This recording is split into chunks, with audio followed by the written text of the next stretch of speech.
भगवते वासुदेवाय। ओम नमो भगवते वासुदेवाय। ओम नमो भगवते वासुदेवाय। ओम अज्ञानतिमिरान्धस्य ज्ञानाञ्जनशलाकया चक्षुरुन्मिलितं येन तस्मै श्रीगुरुवे नमः।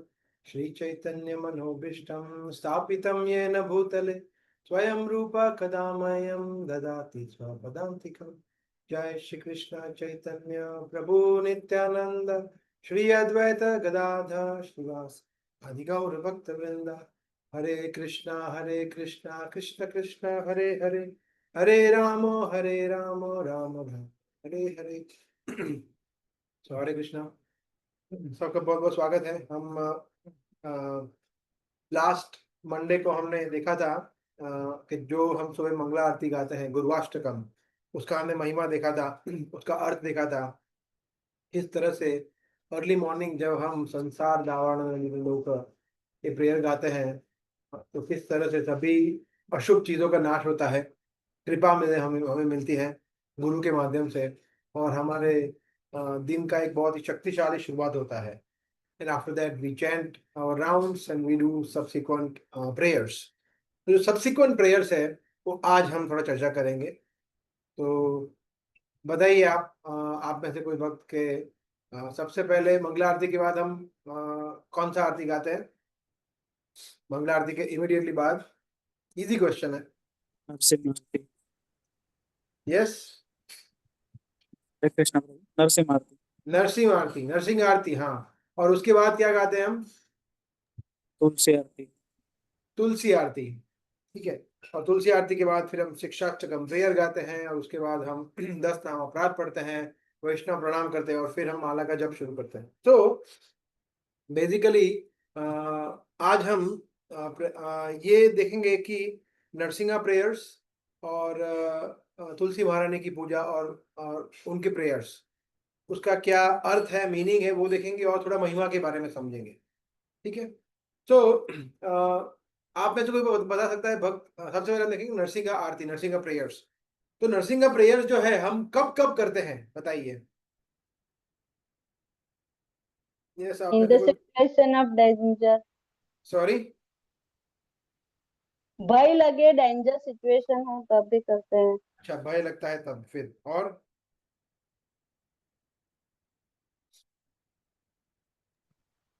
प्रोटेक्शन के लिए। सिंपल सिंपल तरीके से सोचिए। हाँ, कोई बोल रहा था का? हरे कृष्ण प्रभु।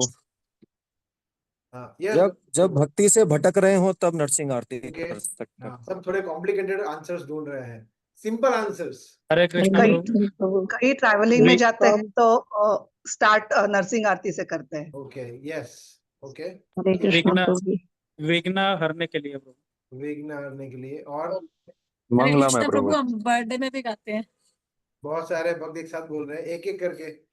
बर्थडे में भी गाते हैं प्रभु। बर्थडे में गाते हैं। अच्छा, और?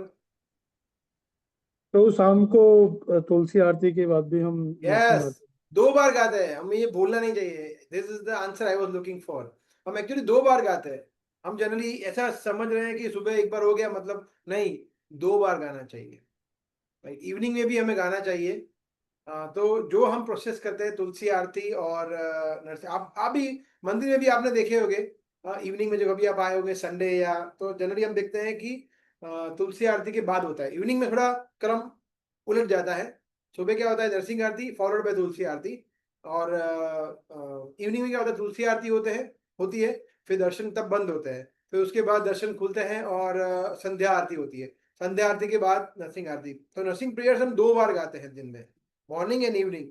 और उसके बाद जैसे आपने बताया, कोई भी शुभ कार्य करने से पहले, यात्रा कर रहे हैं, राइट, कोई विकट परिस्थिति में, हर जगह पे हम भगवान नरसिंह देव को याद करते हैं। राइट, सो और ये आरती यूनिक है ना, बिकॉज आप सभी, इसमें कोई एक्सेप्शन है ही नहीं, कोई अपवाद है ही नहीं कि इस्कॉन में सबसे पहली आरती किसी को अगर एकदम परफेक्टली याद हुई हो तो वो नरसिंह आरती होगी, जहां तक मैं समझता हूँ। बिकॉज सबसे सरल भी है, छोटी भी है, और आप we hear it very often. क्योंकि जैसे मंगला आरती है वो सिर्फ सुबह ही गाई जाती है, और किसी समय पे वो नहीं गाते। हाँ, जब हमारे आचार्यों का आविर्भाव तिरुभाव होता है तब हम पुष्पांजलि करते हैं। उसके पहले जब आरती करते हैं तब वो दूसरे राग में गाते हैं, संसार दावानल नीडलोक प्राणाय कारुण्य घन घना त्वं प्राप्तस्य कल्याण गुणार्णवस्य वंदे गुरो श्री चरणारविंदम। तो ये राग से हम गाते हैं जब नून में, आफ्टरनून में 12 बजे जब हम आरती करते हैं प्रभुपाद व्यास पूजा के दिन, या इस तरह से। Otherwise Mangala aarti only in morning, ऐसे ही संध्या आरती इवनिंग में। बट नरसिंह आरती है कभी भी गा सकते हैं, ऐसा नहीं है कि मॉर्निंग और इवनिंग दो ही टाइम पे गाते हैं। Any time we can sing Narasimha aarti. इसलिए नरसिंह आरती सबसे कॉमन है। सबसे पहले कोई व्यक्ति अगर कोई आरती सीखता है वो है Narasimha aarti. So it is very nice, right. और हमारे आचार्य कहते हैं कि नरसिंह आरती क्या सिग्निफाई करती है, या ये आरती से हम, या भगवान के पास टाइम से हम क्या समझते हैं। तो इसमें इस तरह से है कि इसमें 2 कैरेक्टर है ना। अगर हम देखें 7वें स्कंद में जो लीला आती है नरसिंह देव की, उसमें 2 कैरेक्टर है। एक है भक्त का कैरेक्टर और एक है असुर का कैरेक्टर। तो कौन कौन से कैरेक्टर है ये 2? Again very easy question. भक्त कौन है और असुर कौन है ये कथा में, नरसिंह देव की कथा में? प्रहलाद महाराज एंड हिरण्यकश्यप। भक्त यस, तो सभी को पता है, राइट। प्रहलाद महाराज जो है वो भगवान के भक्त के रूप में है, और जो अभक्त है, भक्त नहीं है, वो है हिरण्यकश्यप। हाँ। तो आप बताइए, जब हम हमारी बात करें, हाँ, तो हम कौन सी कैटेगरी में आते हैं? प्रहलाद महाराज की कैटेगरी में या हिरण्यकश्यप की कैटेगरी? बताइए। तो हम स्विच करते रहते हैं, हाँ, हम स्विच करते रहते हैं। Switch, okay, yes. तो एक्चुअली दोनों है, दोनों कैटेगरी में आते हैं, है ना। तो बट मेजोरिटी जनरली हम देखा जाए तो हिरण्यकशिपु जो है एक्चुअली वो सिग्निफाई करता है लस्ट को, वासना को, काम वासना को, अनेक भौतिक इच्छा है उसको। हिरण्यकशिपु का मीनिंग किसी को पता है? मतलब शब्द का मीनिंग?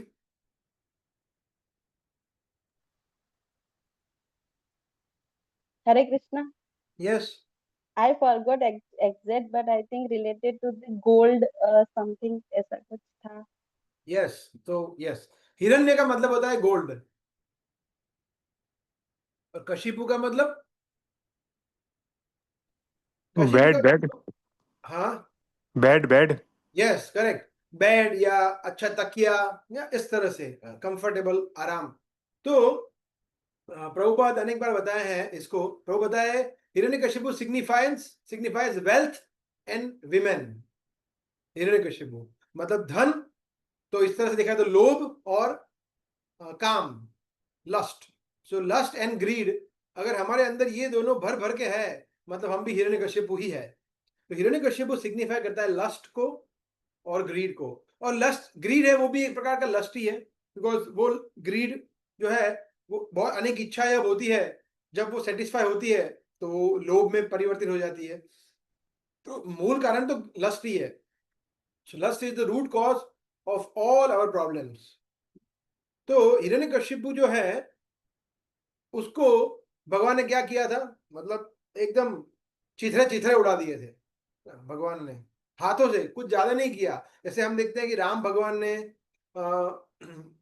रावण को मारने के लिए काफी प्रॉपरली युद्ध किया, मतलब अनेक शस्त्र, अस्त्र शस्त्र, दिव्यास्त्र यूज किए, राइट। फिर विभीषण विभीषण को सेवा का अवसर दिया, विभीषण ने बताया कैसे करना चाहिए अंत वगैरह। हम देखते कृष्ण ने जो अंत किया असुरों का, शिशुपाल का वध किया तो सुदर्शन चक्र का यूज किया। तो इस तरह से अनेक हम देखते हैं कि भगवान अस्त्र का यूज, मगर यहाँ पे भगवान ने कोई अस्त्र का प्रयोग ही नहीं किया। मतलब कितना, आप सोचिए कि भगवान ने बिल्कुल भी रिस्पेक्ट नहीं किया कि इतना स्ट्रॉन्ग लस्ट भगवान ऐसे विनाश कर सकते हैं। तो इस तरह से हमें ये देखना है कि नरसिंह देव जो है, हमारे अंदर की जो काम वासना है वो ऐसे विनाश कर सकते हैं। तो और तो जब हम प्रे करते हैं भगवान हिरण्यकशिपु से, सॉरी भगवान नरसिंह देव से, तो हम क्या करते हैं, हम भगवान से प्रार्थना करते हैं कि जिस तरह से हिरण्यकशिपु का आपने अंत किया था, मेरे अंदर भी जो हिरण्यकशिपु है, मेरे अंदर भी जो काम वासना है, उसको आप नष्ट करिए और निर्दयता से नष्ट करिए। बिल्कुल मेरे ऊपर आप दया मत करिए कि ठीक है थोड़ा बहुत छोड़ देता हूं, आप पूरा काम वासना को नष्ट कर दीजिए, नहीं भौतिक इच्छाएं नष्ट कर दीजिए। That should be the real prayer to Narasimha Dev. Narasimha aarti हम लोग रोज गाते हैं, मगर ये भाव से गाना चाहिए हमें कि नरसिंह देव हम प्रार्थना करते हैं कि आप मेरा शुद्धिकरण करिए, मेरे अंदर की भौतिक इच्छा है, जो अनेक कामना है, उसको आप नष्ट कर दीजिए। That should be our mood, right. और दूसरा, प्रहलाद महाराज को प्रोटेक्ट भी किया भगवान ने, तो दैट इज सेकंड, ये जो है वो दूसरा हाउ टू से हेतु है भगवान की प्रार्थना करने का। दूसरा क्या है कि जिस तरह से प्रहलाद महाराज का प्रोटेक्शन किया, उसी तरह से हमारे अंदर जो भी स्पिरिचुअल एक्टिविटी हम कर रहे हैं, भक्ति कर रहे हैं, उसकी रक्षा करिए। तो दो पर्पज है, प्यूरिफिकेशन एंड प्रोटेक्शन। तो we ask Narsingh Dev for शुद्धिकरण, हमारे शुद्धिकरण के लिए, और रक्षा के लिए। रक्षा किसकी करनी है? जो भी थोड़ा बहुत हम हमारे अंदर जो बीज मिला है हमें गुरु की वैष्णव कृपा से, उसको हम अच्छी तरह से नर्चर कर सके, उसको हम सिंचन कर सके श्रवण से, कीर्तन से, और वो धीरे धीरे एक अच्छे पौधे के रूप में उसका विस्तार हो। तो भक्ति को प्रोटेक्ट करने के लिए भी प्रे। और दूसरा, अनर्थ जो है हमारे अंदर, जैसे काम क्रोध लोभ, उसको जड़ मूल से फेंकने के लिए, उखाड़ के फेंकने के लिए हम भगवान से प्रार्थना करते हैं। तो नरसिंह देव, काफी लोग ये प्रश्न पूछते हैं कि इस्कॉन के अंदर के लोग ही पूछते हैं कि हमारे अंदर ऐसा क्यों है कि और देवी देवताओं की पूजा नहीं करते, लक्ष्मी नारायण की पूजा नहीं करते, वारा देव की नहीं करते, वामन देव की नहीं करते, मोहिनी अवतार की, और what is so special about Narasimha Dev? Narasimha Dev की ही क्यों इतना ग्लोरीज है? बिकॉज नरसिंह देव एक बहुत ही सुंदर पास टाइम है, जो कि चैतन्य महाप्रभु का फेवरेट है। चैतन्य महाप्रभु के one of the favourite pass time में से है प्रहलाद महाराज का। और प्रहलाद महाराज जो कि महाजन है, वो भक्ति का एपिटोम है, शरणागति का एपिटोम है, भगवान के प्रति श्रद्धा का एपिटोम है, सरेंडर का एपिटोम है, चरम सीमा है। तो वो हमारा एक गोल है कि वहां पहुंचना है। और जो हिरण्यकशिपु है वो भी एपिटोम है ना। हिरण्यकशिपु वो भी एक कितने क्या बोलते हैं, कितने एक भक्त को विघ्न आएंगे, उसमें वो एपिटोम है। इतने विघ्न तो हमें कभी नहीं आएंगे जितना प्रहलाद महाराज को आए थे, है ना। ऐसा तो हम में से कोई नहीं होगा जिसके फैमिली में कोई व्यक्ति उसको मारने का प्रयास करेगा, ऐसा तो शायद ही कोई होगा, राइट। तो प्रहलाद महाराज को कैसे कैसे विघ्न आए, तो इसको समझने के लिए, और क्योंकि भगवान से हम रक्षा चाहते हैं और शुद्धिकरण चाहते हैं, रक्षा चाहते हैं और हमारा शुद्धिकरण चाहते हैं, इस दोनों हेतु के लिए हम नरसिंह देव को प्रार्थना करते हैं। इसलिए Narsingh Dev is very very special. और हम देखते हैं विशेष करके बच्चों के फेवरेट है Narasimha Dev, because it's a unique god, lion god, unique god. ऐसा है, कृष्ण जो है, राम भगवान है, वो साधारण हमारी तरह है, मगर जब नरसिंह देव है वो यूनिक है। इसलिए बच्चों की फेवरेट है, जगन्नाथ जी, नरसिंह देव, ये बच्चों की फेवरेट होते हैं, right. So yes, so we should pray to Narasimha Dev in this way, in this mood. तो ये नरसिंह आरती हम शुरू करें उसके पहले आई वाज थिंकिंग कि थोड़ा समझे कि नरसिंह आरती हमें किस मूड से करना चाहिए, भगवान को किस मूड से हमें प्रार्थना करनी चाहिए। हम बोलते हैं भक्ति विघ्न विनाशक, हम बोलते हैं ना इवनिंग जब खत्म होती है कि भक्ति विघ्न विनाशक श्री लक्ष्मी नरसिंह देव भगवान की जय। तो भक्ति विघ्न विनाशक, तो विघ्न विनाशक जनरली हम देखते हैं कि साधारण जगह पे, साधारण जगत में विघ्न विनाशक किसको बोलते हैं? हाँ, गणेश जी गणेश जी का तो गणपति गणेश जी को बोलते हैं विघ्न विनाशक, मगर नरसिंह देव जो है वो यूनिक है, भक्ति विघ्न विनाशक है। तो साधारण विघ्न मतलब जैसे कोई दुखी हो गया, किसी ने मुझे कुछ बोल दिया, मेंटल स्ट्रेस हो गया, जॉब का टेंशन, फैमिली में टेंशन वगैरह वगैरह, वो सब ठीक है, दैट इज फाइन। वो भी हो सकता है कि विघ्न है, मगर वो ऑल इन ऑल नहीं है। सबसे इंपॉर्टेंट विघ्न है कि जो हमें कृष्ण से दूर ले जाते हैं, वो वास्तविक विघ्न है। वो विघ्नों की रक्षा नरसिंह देव स्वयं करते हैं। बाकी साधारण विघ्नों वो गणपति को दिया हुआ है कि ठीक है Ganpati, you can take care of this. And Ganpati भगवान नरसिंह देव के चरण कमलों को, ये श्लोक आता है ब्रह्म संहिता में, यत्पाद वल्लभ युगम विनिधाय कुंभ द्वंद्वे प्रणाम समय सकणाधिराज विघ्नान् विहन्तु मलमस्य जगत्त्रयस्य गोविंदमादि पुरुषां तमहं भजामि। तो हे वो भगवान गोविंद, कृष्ण, विष्णु, नारायण, नरसिंह देव, उनके चरण कमल, यद पाद पल्लव युगम विनिधाय, जो उन भगवान के जो चरण कमल है, उनकी रज को अपने सर पर धारण करके वो विज्ञान विहंतु मलमस्य जगत द्वंद्वे प्रणाम समय से गणाधिराज, जो गणाधिराज है, गणपति है, वो विघ्नों को दूर कर पाते हैं। क्यों? बिकॉज कृष्ण के, गोविंद के आशीर्वाद उनको प्राप्त है, इसलिए। सो कृष्ण एम्पावर्स, नरसिंह देव एम्पावर्स गणेश कि ठीक है आप ऑब्स्टेकल्स दूर करिए, परंतु जो भक्त है, ठीक है, उनको मैं संभाल लूंगा। तो जो भक्त है, उनके भक्ति के जो विघ्न है, वो भगवान नरसिंह देव स्वयं दूर करते हैं। तो कृष्ण कहते हैं ना, योगक्षेमम वहामी अहम, ऐसा ही। तो भगवान वहामी कह रहे हैं, मैं करता हूं, मैं किसी और को नहीं बोलता हूं कि आपको जो चाहिए वो मैं देता हूं। तेषाम नित्य वियुक्ता नाम योगक्षेमम वहामी अहम। कृष्ण कहते हैं 9th चैप्टर में 22nd श्लोक में कि मैं जो चाहिए वो देता हूं और जो है उसकी रक्षा करता हूं। उसी तरह से स्वयं नरसिंह देव खुद स्वयं वो हमारे विघ्न को दूर करते हैं भक्ति के। तो ये श्रद्धा होनी चाहिए हमें। तो इस श्रद्धा से जब हम प्रे करेंगे नरसिंह देव से कि मुझे और कुछ नहीं चाहिए, बस आप भक्ति में मुझे कंफर्टेबल बना दीजिए, भक्ति में कोई विघ्न ना आए, माया से मैं बचा हुआ रहूं, हाँ, भक्तों की निंदा ना करो, मेरे अंदर जो भी दोष है वो धीरे धीरे चले जाए, इस भाव से रोज प्रार्थना करनी चाहिए। Narsingh Dev is so merciful, वो तुरंत इस हमें हेल्प करते हैं, ऐसा।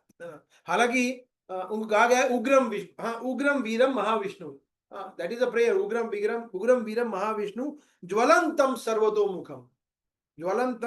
सर्वतोमुखम नरसिंहम भीषणम भद्रम मृत्योर्मृत्युम नमामि अहम। So it's a very nice prayer जिसमें बताया गया है उग्रम वीरम महाविष्णु, कि उग्र है ना, वेरी वेरी फेरोशियस, और बहुत ज्यादा उग्र थे नरसिंह। जब नरसिंह प्रकट हुए थे तो सिर्फ हिरण्यकशिपु को नहीं मारा था, वहां पे उनकी पार्टी में जो थे ना, सबको बारी बारी करके मार दिया। ऐसा पिक्चर भी है, आपने अगर देखा हो तो, कि नरसिंह देव अनेक दैत्यों को मार रहे हैं।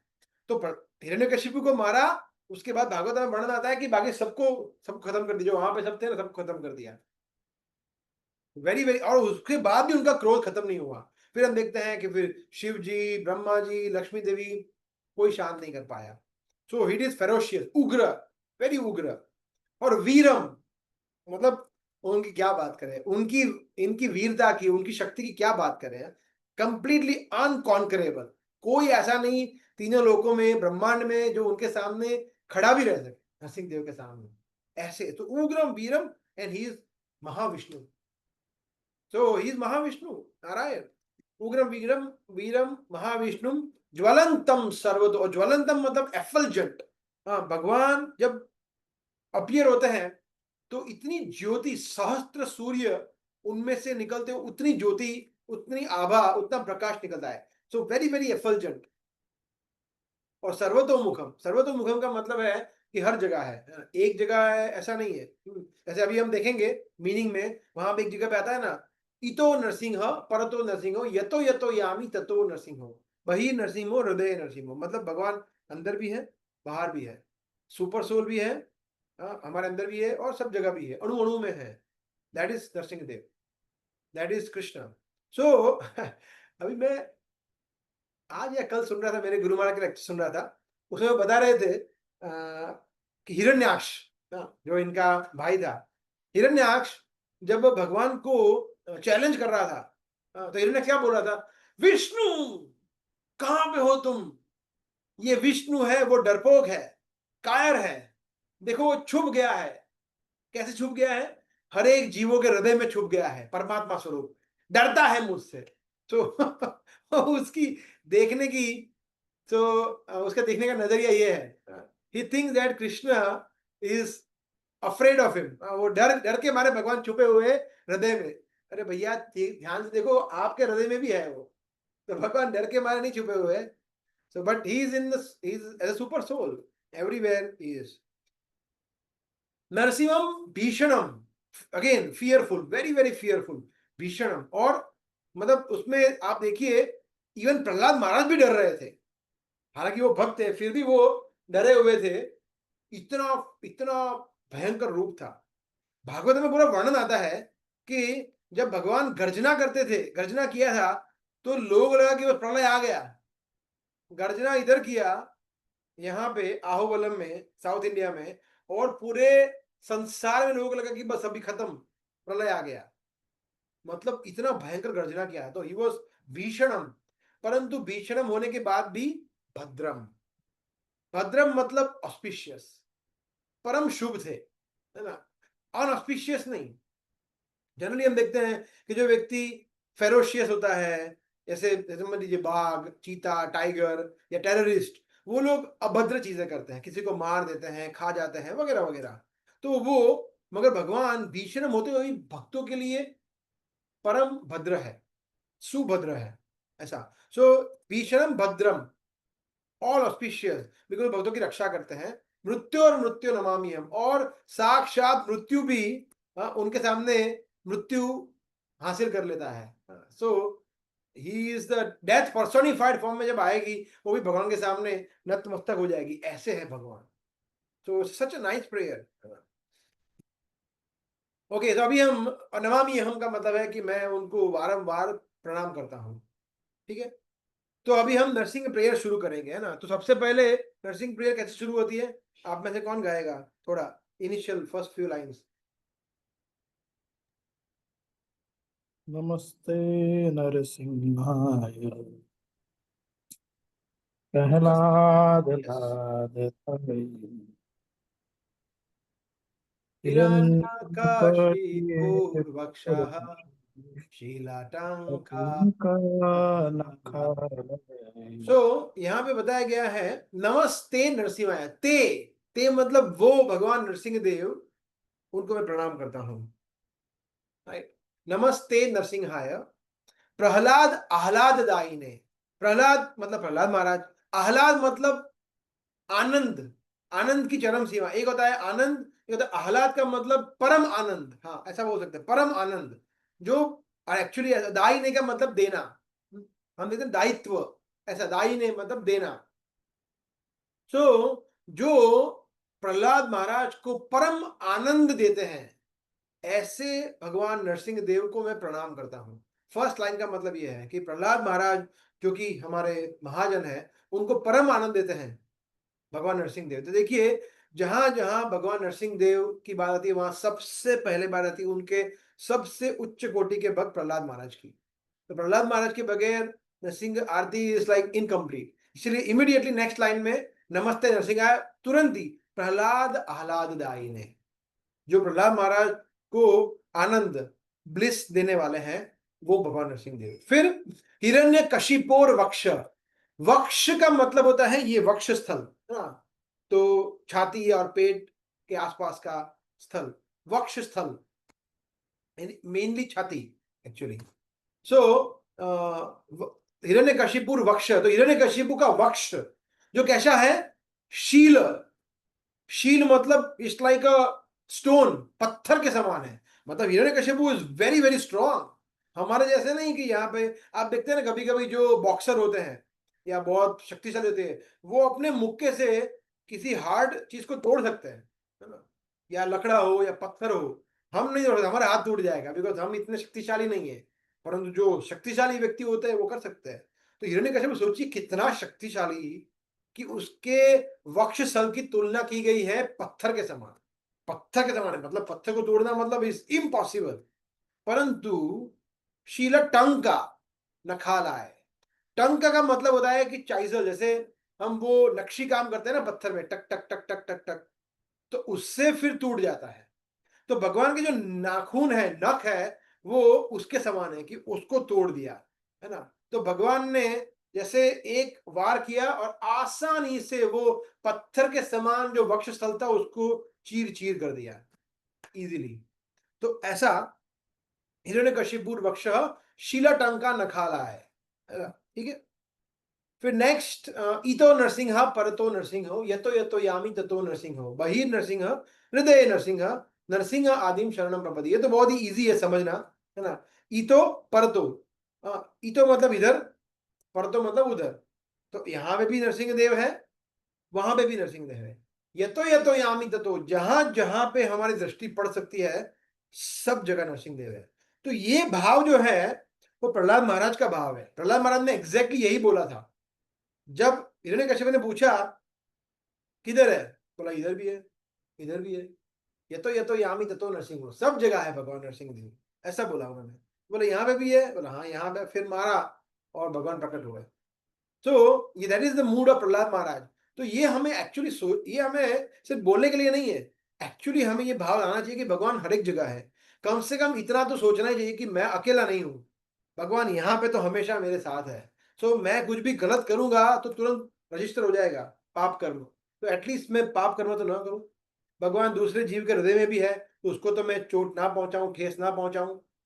ऐसा इन जनरल अगर हम निर्जीव वस्तुओं में भगवान की कल्पना नहीं कर सकते, जो हालांकि वो गलत है, तो कम से कम सजीव वस्तुओं में तो करे, अपने अंदर करे, दूसरों के अंदर करे, छोटे सी चींटी से लेके गाय कुत्ते बिल्ली सभी में करे, तभी तो वो आएगा। दैट श्लोका फ्रॉम विद्या विनय संपन्ने ब्राह्मणे गवि हस्तिनी शुनि चैव स्वपाके च पंडिता समदर्शिना, जैसे 5th चैप्टर में कृष्ण कहते हैं। सो वी यहाँ पे प्रहलाद महाराज हमें ये सिखा रहे हैं कि हर एक जगह हम नरसिंह देव का, भगवान का हमें उपस्थिति को हमें फील करना चाहिए, अनुभव करना चाहिए।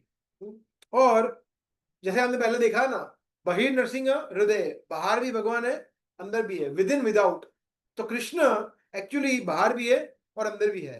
तो इसको टेक्निकली हम ऐसे समझ सकते हैं कि भगवान जो है वो 2 प्रकार से कार्य करते हैं। अंदर से हमें गाइड करते हैं चैत्य गुरु के रूप में। चैत्य गुरु का मतलब होता है चित्त, इससे शब्द आता है चैत्य गुरु, मतलब जो हमारे हृदय में परमात्मा स्वरूप में विद्यमान है, वो हमें गाइड करते हैं। कृष्ण स्वयं कहते हैं ददामि बुद्धि योगम तम येन माम उपयान्ति, तो भगवान बुद्धि प्रदान करते हैं। और बाहर से गुरु के रूप में जो हम देखते हैं कि हमारा दीक्षा गुरु है, शिक्षा गुरु है, उनके रूप में भगवान गाइड करते हैं। तो वो बलराम स्वरूप में गाइड करते हैं और अंदर से कृष्ण। तो कृष्ण बलराम दोनों हेल्प करते हैं हमें। कृष्ण चैत्य गुरु के रूप में हेल्प करते हैं और बलराम हमारे जो गुरु है, जो हमें भगवान से कनेक्ट करते हैं, उनके रूप में गाइड करते हैं। तो इसी तरह से, और दोनों एक तरह का तो कृष्ण ही है। जो बलराम जी वो भी कृष्ण के ही विस्तार है, और भगवान कृष्ण जो परमात्मा स्वरूप में विद्यमान है क्षीरोदक शाही विष्णु, वो भी कृष्ण के ही विस्तार है। तो नरसिंह देव दोनों तरीके से हमें गाइड करते हैं। तो बाहर से हमें प्यूरिफाई अंदर से हमें प्यूरिफाई करते हैं, और बाहर रह के रक्षा कर, जो हमने 2 पर्पस देखे ना, कि एक है रक्षा करना हमारा, एक होता है हमारा शुद्धिकरण। शुद्धिकरण करते हैं भगवान हृदय में चैत्य गुरु के रूप में, या नरसिंह देव बहिर नरसिंह हृदय, तो हृदय से हमारा शुद्धिकरण करते हैं। और बाहर रहते हुए वो अपने वक्ष स्थलों से हिरण्यकशिपु को नाश करते हैं, है ना, कि सभी प्रकार वक्ष स्थलों से जो भी हमारे भक्ति में विघ्न आते हैं उसका नाश करते हैं। That way we have to understand, ठीक है। फिर तव कर कमल वरे नखम अद्भुत श्रृंगम दलित हिरण्यकशिपुर तानु भृंगम केशव धृता नरहरि रूप जय Jagdish Hare. This is the last part of our prayer, जिसमें भगवान की महिमा गुणगान किया है। देखिए, कोई भी प्रेयर जब हम करते हैं, अगर आप देखेंगे भागवतम में, तो अनेक अनेक अनेक प्रेयर है। शायद ही कोई ऐसा चैप्टर होगा जिसमें भगवान की प्रेयर ना हो। भागवतम में आप कोई भी अध्याय लीजिए, कहीं ना कहीं भगवान का ग्लोरिफिकेशन होगा ही होगा, कोई ना कोई भक्त करेगा ही करेगा। तो उसमें देखेंगे एक यूनिक चीज जो आप देखेंगे, हम सब देखेंगे, उसमें यह है कि भगवान ग्लोरीफाई करते हैं कि क्या अद्भुत भगवान है। चाहे भगवान के गुण का, लीलाओं का, उनके रूप का, उनके नाम का, किसी न किसी तरह से भगवान का ग्लोरिफिकेशन होता है। तो यहाँ पे भगवान का ग्लोरिफिकेशन किया गया है भगवान के रूप का। यहाँ पे क्या रूप है भगवान का वो बता रहे हैं। तव कर कमल वरे, कि आपके जो कर कमल है, तव मतलब आपके कर कमल।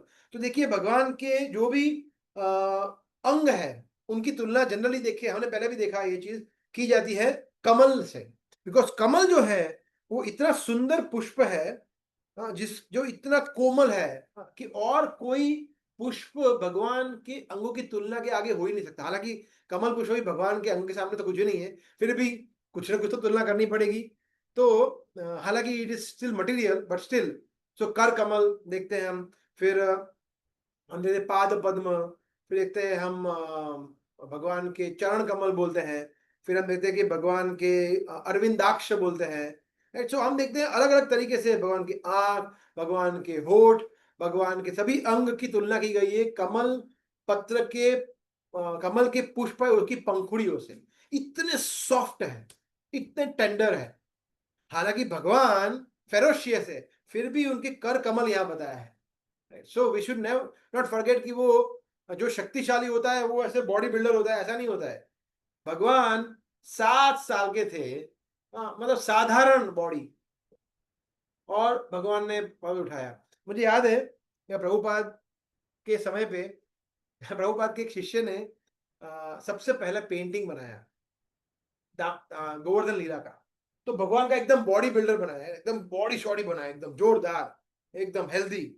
तो प्रभुपाद को दिखाया, प्रभुपाद ने देखा, प्रभुपाद ने बोला yes good, but Krishna doesn't look like this, Krishna is 16 years old, मतलब उसमें तो 7 साल के है ना।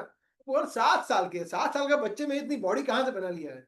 मतलब भगवान 16 साल के है ना, तभी भी भगवान एकदम टेंडर है। टेंडर मतलब एकदम मृदु, सॉफ्ट, ऐसे नहीं है। और ऐसा नहीं है कि शक्ति बॉडी बनाने से ही आती है, ऐसा नहीं है। भगवान 3 महीने के हैं तभी भी वो सबसे शक्तिशाली है, और वो अनादि पुरुष है, अनादि काल से उनमें वही शक्ति रहती है। तो तब कर कमल वरे और नखम अद्भुत श्रृंगम, और श्रृंगम मतलब इतने पॉइंटेड, इतने शार्प नख है उनके, जो अद्भुत है ना। देखिए हमारे नख जो होते हैं कैसे होते हैं, शार्प नहीं होते हैं, लग जाए तो भी कुछ होता नहीं है। मगर लायन के रूप में जब भगवान आए तो क्या नेल थे, है ना। नेल, आप सोचिए, सिर्फ नेल इतने अद्भुत थे कि वो इतने शार्प थे कि वो शील, शील मतलब स्टोन जैसा वक्ष था उसको चीर दिया। हिरण्यकशिपु को चीरा, साधारण व्यक्ति को नहीं। तो कितने स्ट्रांग भगवान के नेल होंगे, ऐसा। ठीक है, फिर है दलित हिरण्यकशिपु तनुभृंग, दलित मतलब चिथड़े चिथड़े कर दिए, हिरण्यकशिपु को रिप्ड अपार्ट, ऐसा। मतलब फर्स्ट आप देखा जाए तो क्या बोलते हैं, ओपन सर्जरी किया विदाउट एनी एनेस्थेसिया, भगवान ने आराम से चीर दिया। दलित हिरण्यकशिपु तनुभृंगम, और भृंगम, भृंगम का मतलब होता है कीड़ा आता है, कीड़ा जिसको व्यक्ति ऐसे ही मसल सकता है, ऐसे ही अगर वो करे तो उसको ऐसे ही, ऐसे कीड़े की तरह मसल दिया भगवान, ऐसा, राइट। और फिर केशव धृत नरहरि रूप, कि हे केशव आप नरहरि के रूप में आए हैं, जय जगदीश हरे। और ये जगत के नाथ, Jagannath, Jagdish, lord of the universe, Hari, ओ नारायण, मैं आपको प्रणाम करता हूँ। So it's such a beautiful prayer. तो अभी हम जब इस प्रार्थना को गाए, आरती करें, तो हमें प्रहलाद महाराज के मूड से करना चाहिए। तो we should try and have that mood, ठीक है। Okay, so we finish like in half an hour Narasimha aarti. Tulsi aarti पर जाएंगे, उसके बाद आपको कोई प्रश्न हो या रियलाइजेशन शेयर करने हो तो हम कर सकते हैं। अच्छा, आपको प्रश्न बोलना चाहूंगा मैं, आप में से कितने ऐसे भक्त हैं, आप लोग हैंड रेज कर सकते हैं या बोल भी सकते हैं, कितने ऐसे भक्त हैं जिनके घर में इस्कॉन में आने से पहले भी तुलसी महारानी घर पे थी, हैंड रेज कर सकते हैं। ओके, यस, देखिए बारी बारी सब लोग, तो मैं समझ सकता हूं ऑलमोस्ट एवरीवन, है ना। तो ये सभी लोग, हम सभी लोग के घर में तुलसी महारानी थी, और हम सभी लोग जल भी अर्पण करते होंगे तुलसी महारानी को, परंतु पता नहीं था क्यों इतना करते हैं, वो पता नहीं था। वो इस्कॉन में आने के बाद थोड़ा क्लैरिटी मिला। Now you can lower your hand, ठीक है। So now we know at least, right. Practically हर एक व्यक्ति भारत में तो ऐसा देखा गया है प्राय कि हर एक व्यक्ति के घर में, जो हिंदू है उसके घर में तुलसी महारानी का एक पौधा होता ही है छोटा सा। और वहां पे हो सकता है कि वो लोग इतना अच्छी तरह से वर्शिप ना करें, परंतु कम से कम पानी तो, जल तो वो अर्पण करते हैं, ये तो क्लियर है। तो ये ट्रेडिशन है कि तुलसी माता को रखते हैं और पानी देते हैं। तो विष्णु पुराण, पद्म पुराण, ये पुराणों में, अनेक पुराणों में महिमा बताया गया है। सत्वगुणी पुराण है उसमें तुलसी महारानी का, जिसके ऊपर हरीश गोविंद प्रभु ने बहुत पहले एक लेक्चर लिया था, वर्शिप ऑफ तुलसी महारानी। तो you can refer to that also. इसमें पूरा डिटेल में कथा बताया था और कैसे करना है, डूज एंड डोंट्स कैसे मेंटेन करना है। तो हम उस पर नहीं जाएंगे, हम सिर्फ थोड़ा ग्लोरीज के बारे में सुनेंगे 10 मिनट, और फिर उसके बाद जो मीनिंग है आरती का उसको समझेंगे, ठीक है। तो पद्म पुराण में ये बताया गया है कि जो व्यक्ति सिर्फ तुलसी महारानी के दर्शन करता है, या फिर उनको जल अर्पण करता है, या फिर उनको प्रणाम करता है, या फिर परिक्रमा करता है, या फिर आप सोचिए सिर्फ तुलसी महारानी को, उनको स्पर्श की हुई हवा, पवन हमें स्पर्श करती है, फिर भी इतना करने पर भी व्यक्ति वैकुंठ में वास करता है। तो मतलब ये तो एक्स्ट्रा ऑर्डिनरी है कि तुलसी महारानी को छुई, मतलब उसको स्पर्श की हुई हवा अगर मुझे छुएगी तो मैं वैकुंठ चला जाऊंगा। Yes, it is said like that. So auspicious Tulsi Maharani. इसीलिए तुलसी महारानी विशेष है। और हम देखते हैं हमारे इसको में बहुत ही ज्यादा महत्व दिया गया है। जैसे मुझे याद है हरीश गुरु प्रभु से एक बार चर्चा कर रहा था मैं, या 1-to-1 या फिर उन्होंने लेक्चर बताया था, मुझे याद नहीं है, कि मोहन रूपा प्रभु एक बार बता रहे थे, मोहन रूपा प्रभु उनको, कि भक्ति में, I don't remember exactly, maybe he will share later on, but what he was trying to say is that Tulsi Maharani के आगे जब हम जप करते हैं, भगवान के नामों का जप करते हैं, then we get tremendous spiritual strength. So it is very very auspicious, right. तो ये प्लांट में विशेष क्या है ना, प्लांट तो बहुत सारे, भिंडी के प्लांट होते हैं ना, करेले के होते हैं ना, ये ना वो ना, ये प्लांट में ऐसा विशेष क्यों है? साधारण सा प्लांट ही तो है। तो पद्म पुराण में एक बहुत सुंदर कथा आती है जो हम थोड़ा देखेंगे 2-3 मिनट। एक बार ऐसा, ये कथा है इस तरह से कि एक ब्राह्मण था। वो ब्राह्मण बहुत ही पायस, बहुत ही अच्छा भगवान का भक्त था, विष्णु का भक्त था। तो अर्ली मॉर्निंग, सुबह वो भगवान का आरती करने के लिए जा रहा था। He was walking on road. उसके हाथ में पूजा का प्लेट था, थाली था, जिसमें तुलसी पत्र थे, गंगा जल था, आचमनी थी, फूल थे, अगरबत्ती, सब कुछ था, पूरा सामान था। And he was walking road पे, और एकदम उसने देखा कोई विचित्र व्यक्ति सामने से आ रहा है। And sure enough it was a ghost, भूत था। तो भूत सामने से आ रहा है, तो वो बहुत डर गया कि ये क्या है, मतलब विकराल बाल बिखरे और एकदम अजीब सा चेहरा। तो वो डर गया और धीरे धीरे भूत उसके एकदम सामने आ गया। तो इतना डर गया, उसने डर में आके उसने पता नहीं, उसने जो थाली थी वो भूत के चेहरे पे दे मारी। और भगवान के नामों का जप करते हुए, हे नारायण, हे विष्णु, ऐसे करते हुए, ठीक है ना। कैसे ही वो थाली का स्पर्श हुआ, उसमें से एकदम से एक देवी प्रकट हो गई, गॉडेस, डेमी गॉडेस, देवी। वो देवी का रूप ले लिया। तो वो एकदम अचंभित हो गया, बोले ये कैसे हो गया। फिर वो देवी ब्राह्मण को प्रणाम किया सबसे पहले तो देवी ने, और बताया कि हे ब्राह्मण श्रेष्ठ, आपने जो मुझ पे उपकार किया है उसका मैं क्या बात करूं।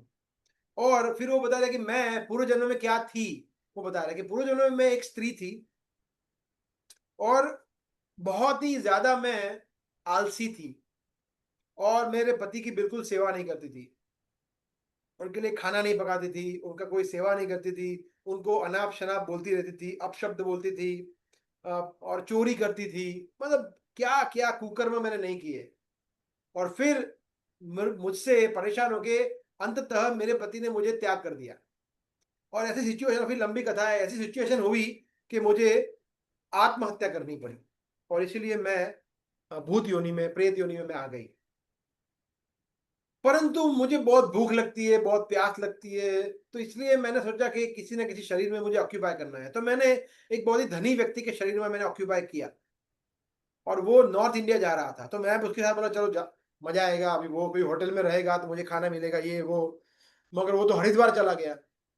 जब हरिद्वार गया, बोला हरिद्वार, और वहां पे जैसे ही मुझे पता चला वहां पे एंटर होने वाला था, मैं वहां से निकल गई, क्योंकि जहाँ भगवान का नामों का जप हो रहा है, पूजा हो रही है, गीता का पठन हो रहा है, वहां पे मैं कैसे रह सकती हूँ? तुरंत निकल गई। फिर अब जाके मैं यहाँ पे रुकी हूँ, और अब मैं सोच ही रही थी मैं क्या करूं, और मैंने आपको देखा, और मैं आप पे हमला करने वाली थी, उसके पहले आपने मेरे पे इतना बड़ा उपकार कर दिया। सोचिए, सिर्फ तुलसी पत्र के स्पर्श होने से, गंगा जल के स्पर्श होने से, तो कितना पवित्र, कितने पवित्र है तुलसी महारानी। तो ये एक कथा आती है which speaks about the auspiciousness of तुलसी महारानी। एक और पास टाइम आता है पद्म पुराण में, जिसमें एक कथा आती है, दो ब्राह्मण, एक ब्राह्मण था और एक उसका मित्र था। तो वो दोनों जा रहे थे एक वन में, बहुत ही घने वन में, चारों बाजू, चारों बाजू अनेक घने वृक्ष थे, प्लांट्स ही प्लांट्स, और चल रहे थे। एकदम से ब्राह्मण ने देखा यहाँ पर तो तुलसी महारानी है। जैसे ही उसने तुलसी का दर्शन किया, उसने तुरंत दंडवत प्रणाम किया और परिक्रमा किया, पूजा करने लगा और मंत्रों का उच्चारण करने लगा। तो दूसरा फ्रेंड देख रहा है, बोला ये क्या कर रहा है, पागल हो गया है क्या? तो क्या कर रहा है? तुलसी। बोला ठीक है, मगर ये तो इतने सारे प्लांट्स तो हमने देखे, इसमें क्या विशेष है? इतने इससे बड़े बड़े और फलों से लचे हुए, कितने मीठे मीठे फलों वाले हमने अनेक वृक्ष देखे, पौधे देखे, उसका तो कुछ नहीं किया तुमने। अभी ये छोटे से पौधे को तुम प्रणाम कर रहे हो, ये क्या है? बोला तुम्हें पता नहीं है कि तुलसी महारानी है?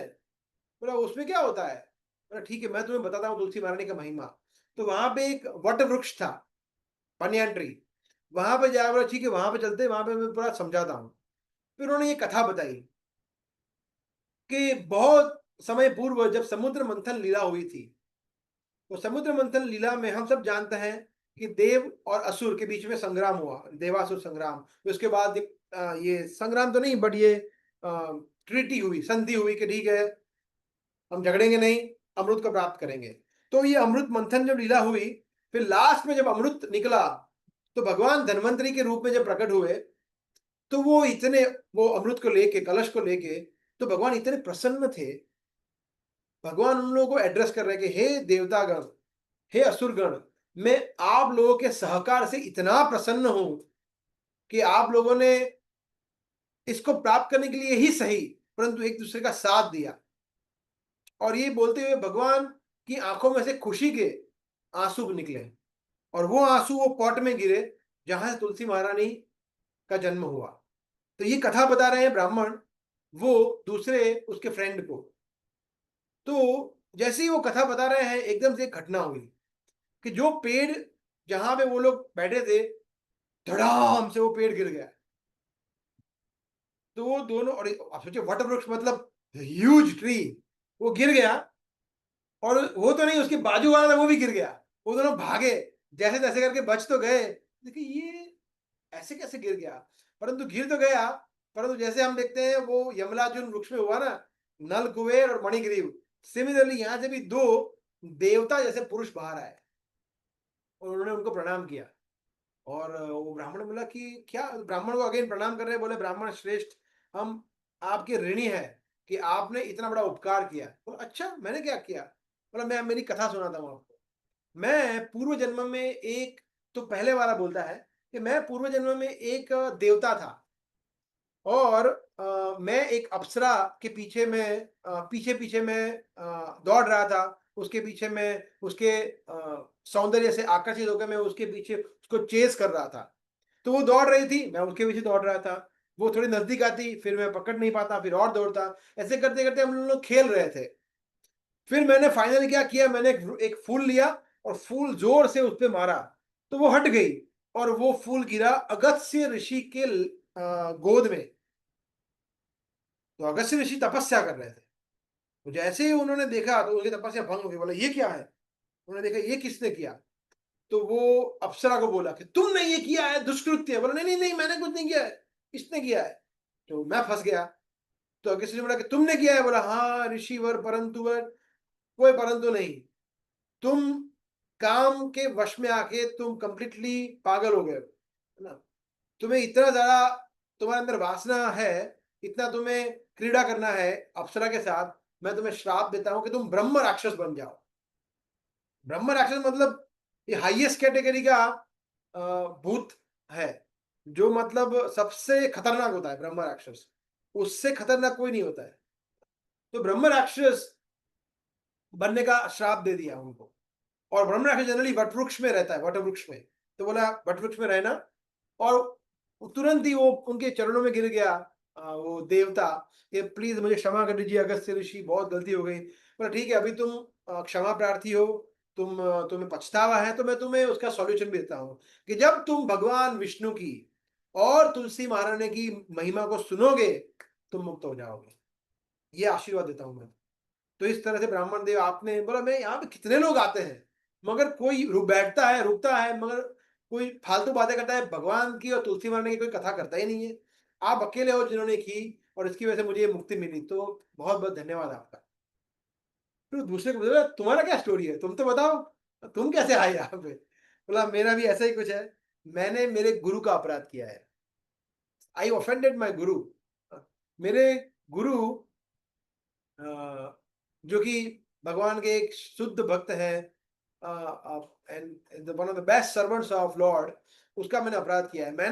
मैं उनको सिर्फ मानने के लिए गुरु मानता था, मैंने उनके कोई वचन का पालन नहीं किया, मैंने उनका तिरस्कार किया, इंडिपेंडेंट हो गया वगैरह वगैरह। So that was my fault, इसलिए मेरा फॉल डाउन हुआ और मैं इस तरह से भूत योनि में आ गया। सो दैट वे वी सी तुलसी महारानी का महिमा। सो तुलसी महारानी जो है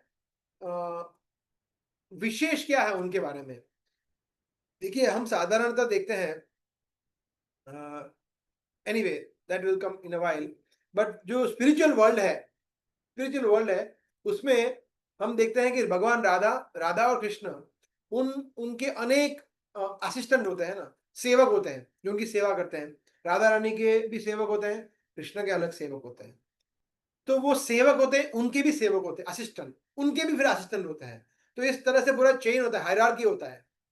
भगवान के प्रमुख सेवक, फिर उनके सेवक, फिर उनके सेवक। भगवान की प्रमुख सेविका है राधा रानी, उनकी प्रमुख सेविका कुछ है, उनकी भी प्रमुख सेविका है मंजरिया वगैरह वगैरह वगैरह वगैरह वगैरह। ऐसे ही भगवान के भी कुछ अनेक सेवक है जिनके भी प्रमुख फिर उनके असिस्टेंट है, इस तरह से। सो हम देखते हैं कि तुलसी महारानी जो है वो क्या करते हैं, वो सबको सेवा प्रदान करते हैं। वो चीफ सर्विस अवार्ड करते हैं सबको, चीफ हाउ टू से या इजी अवार्ड सर्विसेज, कि सबको सेवा एलोकेट करते हैं कि आपको ये करनी है, आपको ये करनी है, आपको सेवा का प्रकार भी एलोकेट करते हैं, सेवा का स्थान एलोकेट करते हैं, और सेवा कौन करेंगे वो भी एलोकेट करते हैं। तो दैट इज तुलसी महारानी।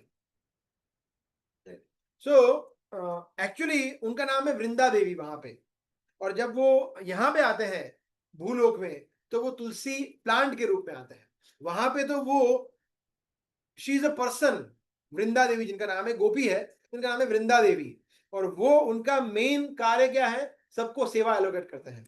और वो जब वो यहाँ भूलोक में आते हैं तो वो तुलसी प्लांट के रूप में आते हैं, ऐसा। वो कथा सब हम नहीं जाएंगे कथा पे, but it is like that. यहाँ पे भी हम देखते हैं ना कि यहाँ पे भी जब हम भगवान की सेवा करते हैं तो कुछ ऐसे भक्त होते हैं जो इंचार्ज होते हैं, फिर वो सेवा एलोकेट करते हैं। जैसे कोई प्रसादम इंचार्ज है, कोई ये इंचार्ज है, कोई ट्रांसपोर्टेशन इंचार्ज है। इसी तरह से तुलसी महारानी वृंदा देवी जो है वो गोलोक में सेवा इंचार्ज है। और अगर हम नाम देखें तुलसी, तुलसी मतलब तुलना, जिनकी कोई तुलना नहीं कर सकता, उनके तुलसी महारानी। Nobody can compare the devotion जो तुलसी महारानी का है, भक्ति, उसका कोई तुलना नहीं कर सकता, इसलिए उनका नाम है तुलसी, ऐसा, राइट। और वो बहुत ही प्रसिद्ध स्टोरी है जो आप लोगों ने सुनी होगी। एक बार नारद मुनि द्वारका गए और द्वारका जाके सत्यभामा जी से मिले। सत्यभामा ने बताया कि आप क्यों आए नारद मुनि यहाँ पे, हर बार आप कृष्ण को लेने आते हो, इस बार हम आप कृष्ण को नहीं ले जाने देंगे। अगर आप चाहो तो हम कृष्ण के बदले में आपको जितना चाहिए धन देंगे, ऑपुलेंस, जो ज्वेलरी चाहिए देंगे। नारद मुनि कुछ बोले उसके पहले इधर आओ सब लोग, रानियां अपने अपने गहने निकालो। चालू कर दिया तराजू में। नारद मुनि बोले अगर सुनो मेरी बात। बोला नहीं नहीं कुछ सुनना नहीं है, अभी की अभी वो आप चुप रहिए, कुछ सुनना ही नहीं है। तो डालने लगे। हाँ, वो उन्होंने क्या क्या बोलते हैं, नेकलेस डाला और इयररिंग ये वो सब डाला और पायल कर दिया पूरा, कृष्ण को बिठा दिया। मगर कृष्ण तो इतना भी झुके ही नहीं। वो तो बोले कृष्ण का वेट इतना कैसे हो गया। कृष्ण को बिठा दिया, बैठ जाओ द्वारिकाधीश। द्वारिकाधीश बैठ गए। बोले, ठीक है, कैसे आपको ठीक लगे, कृष्ण को अच्छा लगता है लीला करना। तो कृष्ण बोले ओके। तो वहां पे वो लोग डाल ही रहे थे। कृष्ण तो बोले आपका क्या हो रहा है, नीचे नहीं आ रहा है, तो कुछ इतना भी हिल नहीं रहा है। फिर रुक्मिणी देवी आई। रुक्मिणी देवी को बोला ये सब क्या कर रहे हो। बोला ये प्रॉब्लम हो गया, सत्यभामा वो टेंशन में। बोला अभी क्या करेंगे, तो ले जाएंगे नारद मुनि कृष्ण को, बचाना पड़ेगा हमारे कृष्ण को। तो रुक्मिणी बोला ओके ओके इतनी सी बात है, रुको मैं अभी आती हूँ। बाहर गए और गार्डन में से तुलसी का एक पत्र लेके आए और रख दिया। तुरंत कृष्ण झुक गए।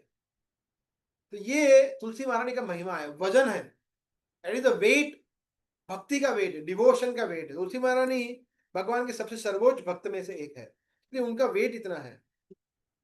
ठीक है, तो अभी हम थोड़ा मीनिंग पे चर्चा करेंगे।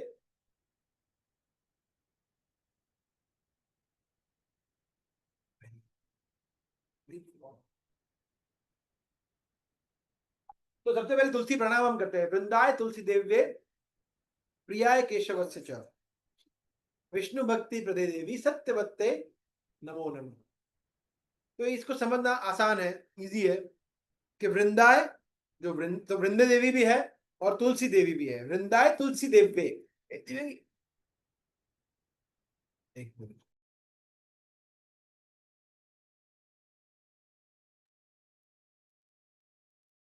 वृंदाय तुलसी देव्ये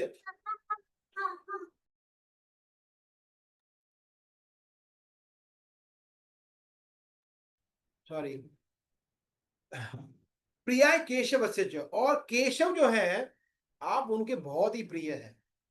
तो भगवान आप देखिए, भगवान के चरण कमलों में हमेशा तुलसी माने रहते हैं, भगवान के भोग पात्र में हमेशा तुलसी माने रहती है, भगवान जो माला पहनते हैं में भी तुलसी माने रहते हैं। ऐसी कौन सी जगह है जहां भगवान भगवान कृष्ण हो और तुलसी महारानी ना हो ही नहीं सकता।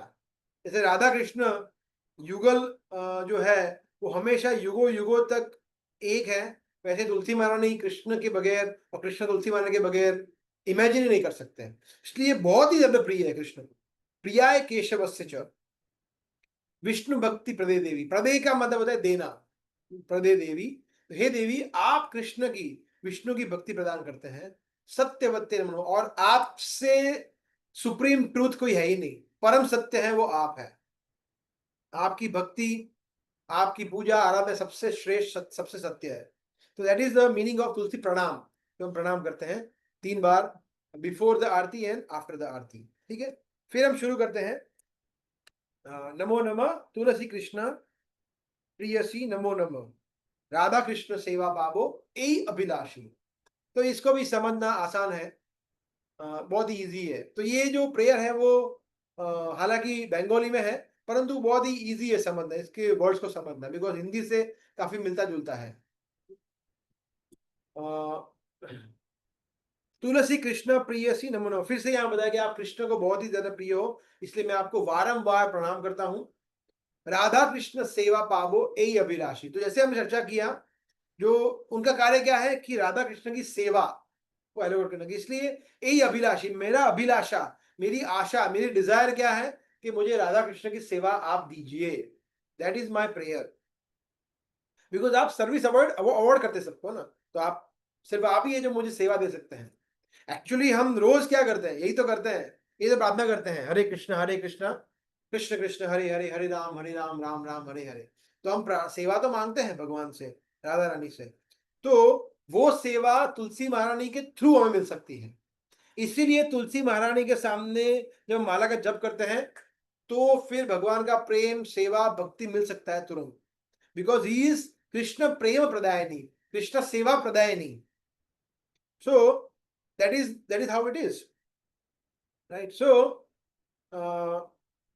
और इंपॉर्टेंट चीज क्या है कि यहां पे सेवा जो है वो डायरेक्ट सेवा की बात नहीं चल रही, इनडायरेक्ट सेवा। वो हम नेक्स्ट इसके बाद के श्लोक में क्लियर होगा वो कि डायरेक्ट सेवा नहीं मांग रहे कृष्ण राधा की, नहीं नहीं नहीं, नहीं। सेवक के सेवक की सेवक की सेवक की सेवा, ऐसा। तो अभी हम देखेंगे ऐसे यहाँ पर। फिर है मोर ए अभिलाष नहीं, जे तो हमारे शरण लय तारा वांछा पूर्ण होय, कृपा करी कौरो तारे वृंदावन वासी। जे तुम्हारे शरण लो है कि जे आपका, जो व्यक्ति आपका शरण लेता है, राइट, तारा वांछा पूर्ण, उसकी सभी प्रकार की वांछा, वांछा का मतलब होता है डिजायर, इच्छाएं, सभी प्रकार की भक्ति में अनुकूल इच्छाएं उसकी पूरी होती है। भक्ति में अनुकूल है ना, ऐसा नहीं कि फिर शरण लिया मतलब अभी भगवान सभी तुलसी पर भी भौतिक इच्छाएं पूरी करेंगे, नहीं नहीं, only desires which are favourable in Krishna consciousness. भक्ति के अनुकूल इच्छाएं, सब प्रकार की इच्छाएं पूरी कर सकते हैं। ऐसे फॉर एग्जांपल आप प्रे कर सकते हैं कि हे भगवान ऐसा कुछ करो कि इस बार जीओएसटी में बारिश ना हो, अच्छी तरह से हम प्रसादम सर्व कर पाए, अच्छी तरह से हमारा भोग अच्छी तरह से बने, हमारा भगवान को अच्छा भोग लगे, सभी लोग संतृप्त हो जाए, अच्छा प्रसादम बने। या इस बार टेक्निकल कोई इश्यू ना हो, साउंड सिस्टम ठीक ठाक हो, सेटअप ठीक हो, ये सब इच्छाएं बहुत ही अनुकूल है, तो ये अवश्य पूरी कर सकते हैं Tulsi Maharani, that we can pray to her. कौन कहता है कि हम भक्तों से, भगवान से मांगना नहीं चाहिए? बिल्कुल मांगना चाहिए, भगवान से मांगना ही चाहिए, परंतु क्या मांगना है ये हमारे ऊपर है। कृष्ण भक्ति के अनुकूल चीजें मांगनी चाहिए। तो यहाँ पे तारा वांछा पूर्ण है मतलब भक्ति के अनुकूल इच्छाएं सब पूरी कर सकते हैं तुलसी महारानी, राइट। कृपा करी कौरो तारे वृंदावन वासी, और आप कृपा करिए बिकॉज पूरा वृंदावन ही उनके नाम से है ना। वन, भगवान इतने कृपालु है कि अपने धाम का नाम ही पूरा दिया है उनके ऊपर, वृंदावन, है ना। भगवान रहते हैं, वो कोई सिटी नहीं है। प्रभुपाद अनेक बार कहते थे अपने लेक्चर्स में, कृष्ण कोई शहर में नहीं रहते, वो गांव में रहते हैं, गांव में। हाँ, तो वन है, हम देखते हैं वृंदावन जो है वन है। अभी ठीक है, अभी थोड़ा वृंदावन सिटी जैसा हो गया है, मगर पहले ऐसा नहीं था। आज से 500 वर्ष पूर्व वो घना जंगल था, जिसके अंदर जाते हुए भी लोगों को डर लगे, इतना घना जंगल था। तो वृंदावन में अगर निवास करना है, ठीक है, हम इस जीवन में वृंदावन में निवास ना कर पाए, परंतु इस जीवन के उपरांत गोलोक वृंदावन में निवास करना है, तुलसी महारानी कैन डू दिस, वो इजीली कर सकते हैं अगर हम उनकी शरण अच्छी तरह से लेते हैं। तो जे तुम्हारा शरण लोए कृपा करी करो तारे वृंदावन वासी, ऐसा। फिर आता है मोर ए अभिलाष विलास कुंज दियो वास, नयन हेरीब सदा जुगल रूप राशि या युगल रूप राशि। सो मेरी यही अभिलाषा है, अभी इच्छा है, मोर ए अभिलाष, मेरी क्या है इच्छा? विलास कुंज दियो वास। तो विलास मतलब है पास्ट टाइम, जो मुझे महाराज ने बताया था, बिकॉज मेरा नाम है प्रेम विलास। तो मेरे जब दीक्षा हुआ तो मुझे पता नहीं था, महाराज ने मुझे बोला कि of course you know the meaning, right, because मैं अकेला था भारतीय, बाकी सब तो फॉरेनर थे। तो महाराज को ऐसा था कि मुझे पता है मगर मुझे कुछ पता नहीं था नाम, तो मैंने कुछ एक्सप्रेशन दिया ही नहीं महाराज को। तो फिर महाराज ने बोला, फिर महाराज ने एक्सप्लेन किया नाम का मीनिंग। तो महाराज ने बताया prem means loving of course, and vilas means past. तो पास्ट टाइम मतलब भगवान की जो लीलाएं हैं, पास्ट टाइम्स है, वो इतनी प्रेममय है, जो वैष्णव अनुभव करते हैं, गोपिया और उद्धव जी, अनेक भक्त जो है भगवान के, वो जो भगवान और उनके भक्तों के बीच की मधुर प्रेममय लीलाएं है, महाराज बोलते हैं उनके सर्वंट, ऐसा। एनीवे, तो विलास मतलब पास्ट टाइम्स। कुंज, कुंज मतलब वो जगह वृंदावन में जहां पे ये पास्ट टाइम्स होते हैं, तो वहां पे विलास कुंज दियोवास, वहां पे मुझे आप निवास करिए। वृंदावन में भी ऐसी जगह पे मुझे आप निवास स्थान करिए जहां पे मैं भगवान की लीलाओं का आस्वादन कर सकूं, हेल्प कर सकूं, कंट्रीब्यूट कर सकूं, सेवा कर सकूं। विलास कुंज दियोवास, तो ये बहुत ही विशेष है। एक्चुअली मैं अभी वही सेक्शन पढ़ रहा हूँ 10वें स्कंद में, 20th chapter, I just finish 20th chapter, जिसका टाइटल है कि वृंदावन जो है उसका वर्णन पूरा किया गया है उसमें, कि किस तरह से वृंदावन कितना मधुर है। तो I was thinking to share some of my recent readings, हाँ। तो ये जो चैप्टर है 20 इसका शीर्षक क्या है, एक second. Rainy season and autumn in Vrindavan, कि वृंदावन में जो बारिश का मौसम है और उसके बाद जो ऑटम आती है, वसंत ऋतु, वो कैसा होता है। तो आई जस्ट शेयर।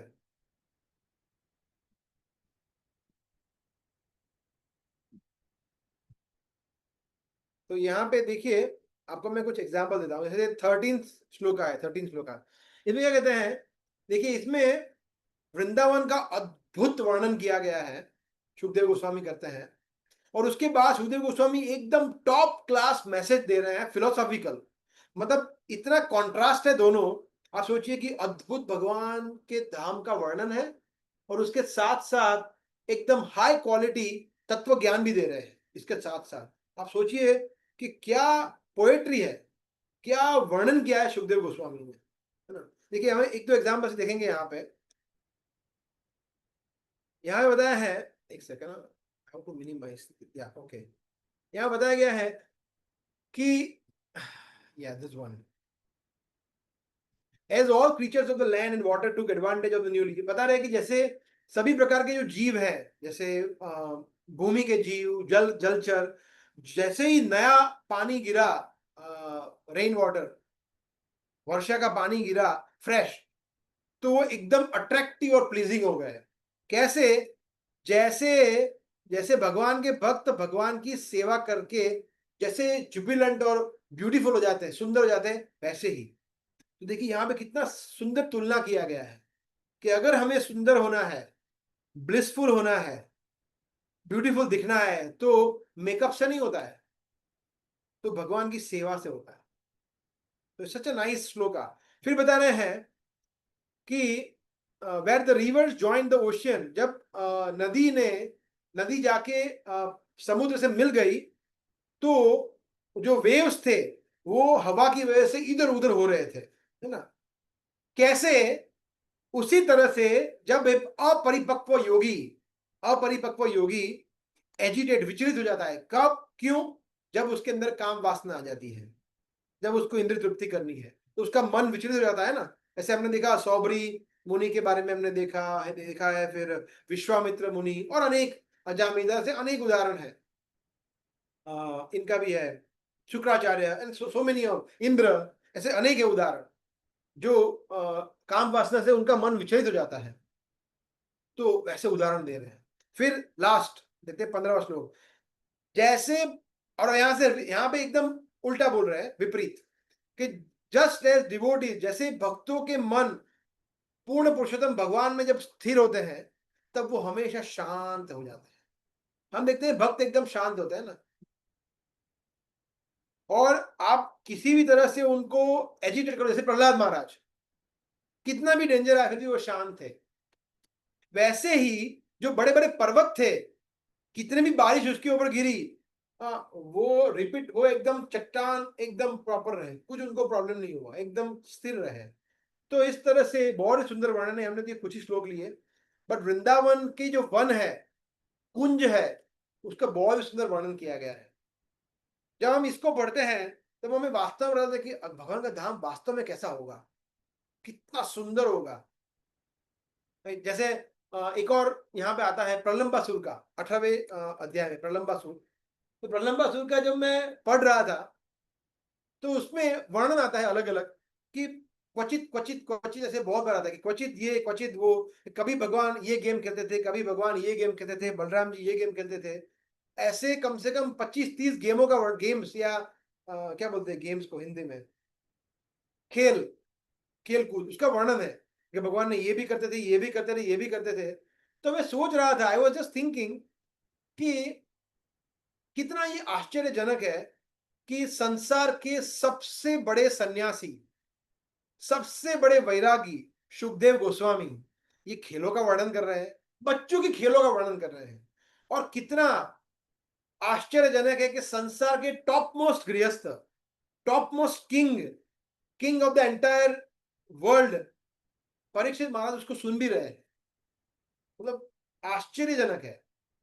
आप सोचिए, अगर हमें कोई वर्णन करे, फॉर एग्जाम्पल श्लोक, या दिव्यांगी हमें बोले कि कल मैंने ये खेला तो हम बोले कि हाँ ठीक है ओके, अभी चलो और क्या काम है, हम उसमें रुचि नहीं दिखाएंगे, बिकॉज वो क्या है, साधारण बच्चों की बातें हैं। और यहाँ पे तो खेल पे खेल और वो दोनों सुन रहे इंटरेस्ट से। क्यों? क्योंकि कृष्ण है उसमें।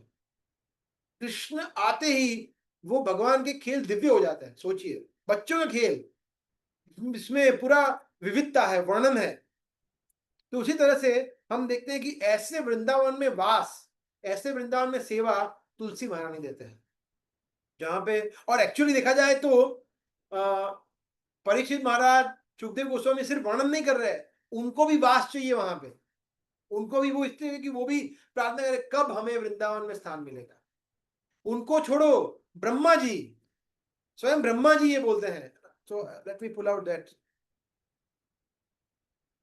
14 चैप्टर में जो प्रेयर आती है उसमें ब्रह्मा जी, यस, एक प्रेयर में ये बोलते हैं, it's a very famous shloka, 34 shloka, जिसमें बोलते हैं तद दूरी भाग्यम इह जन्म की मापट्टाभ्याम। तो इसमें कहते हैं कि आप में से कोई भक्त पढ़ना चाहेगा ये ट्रांसलेशन?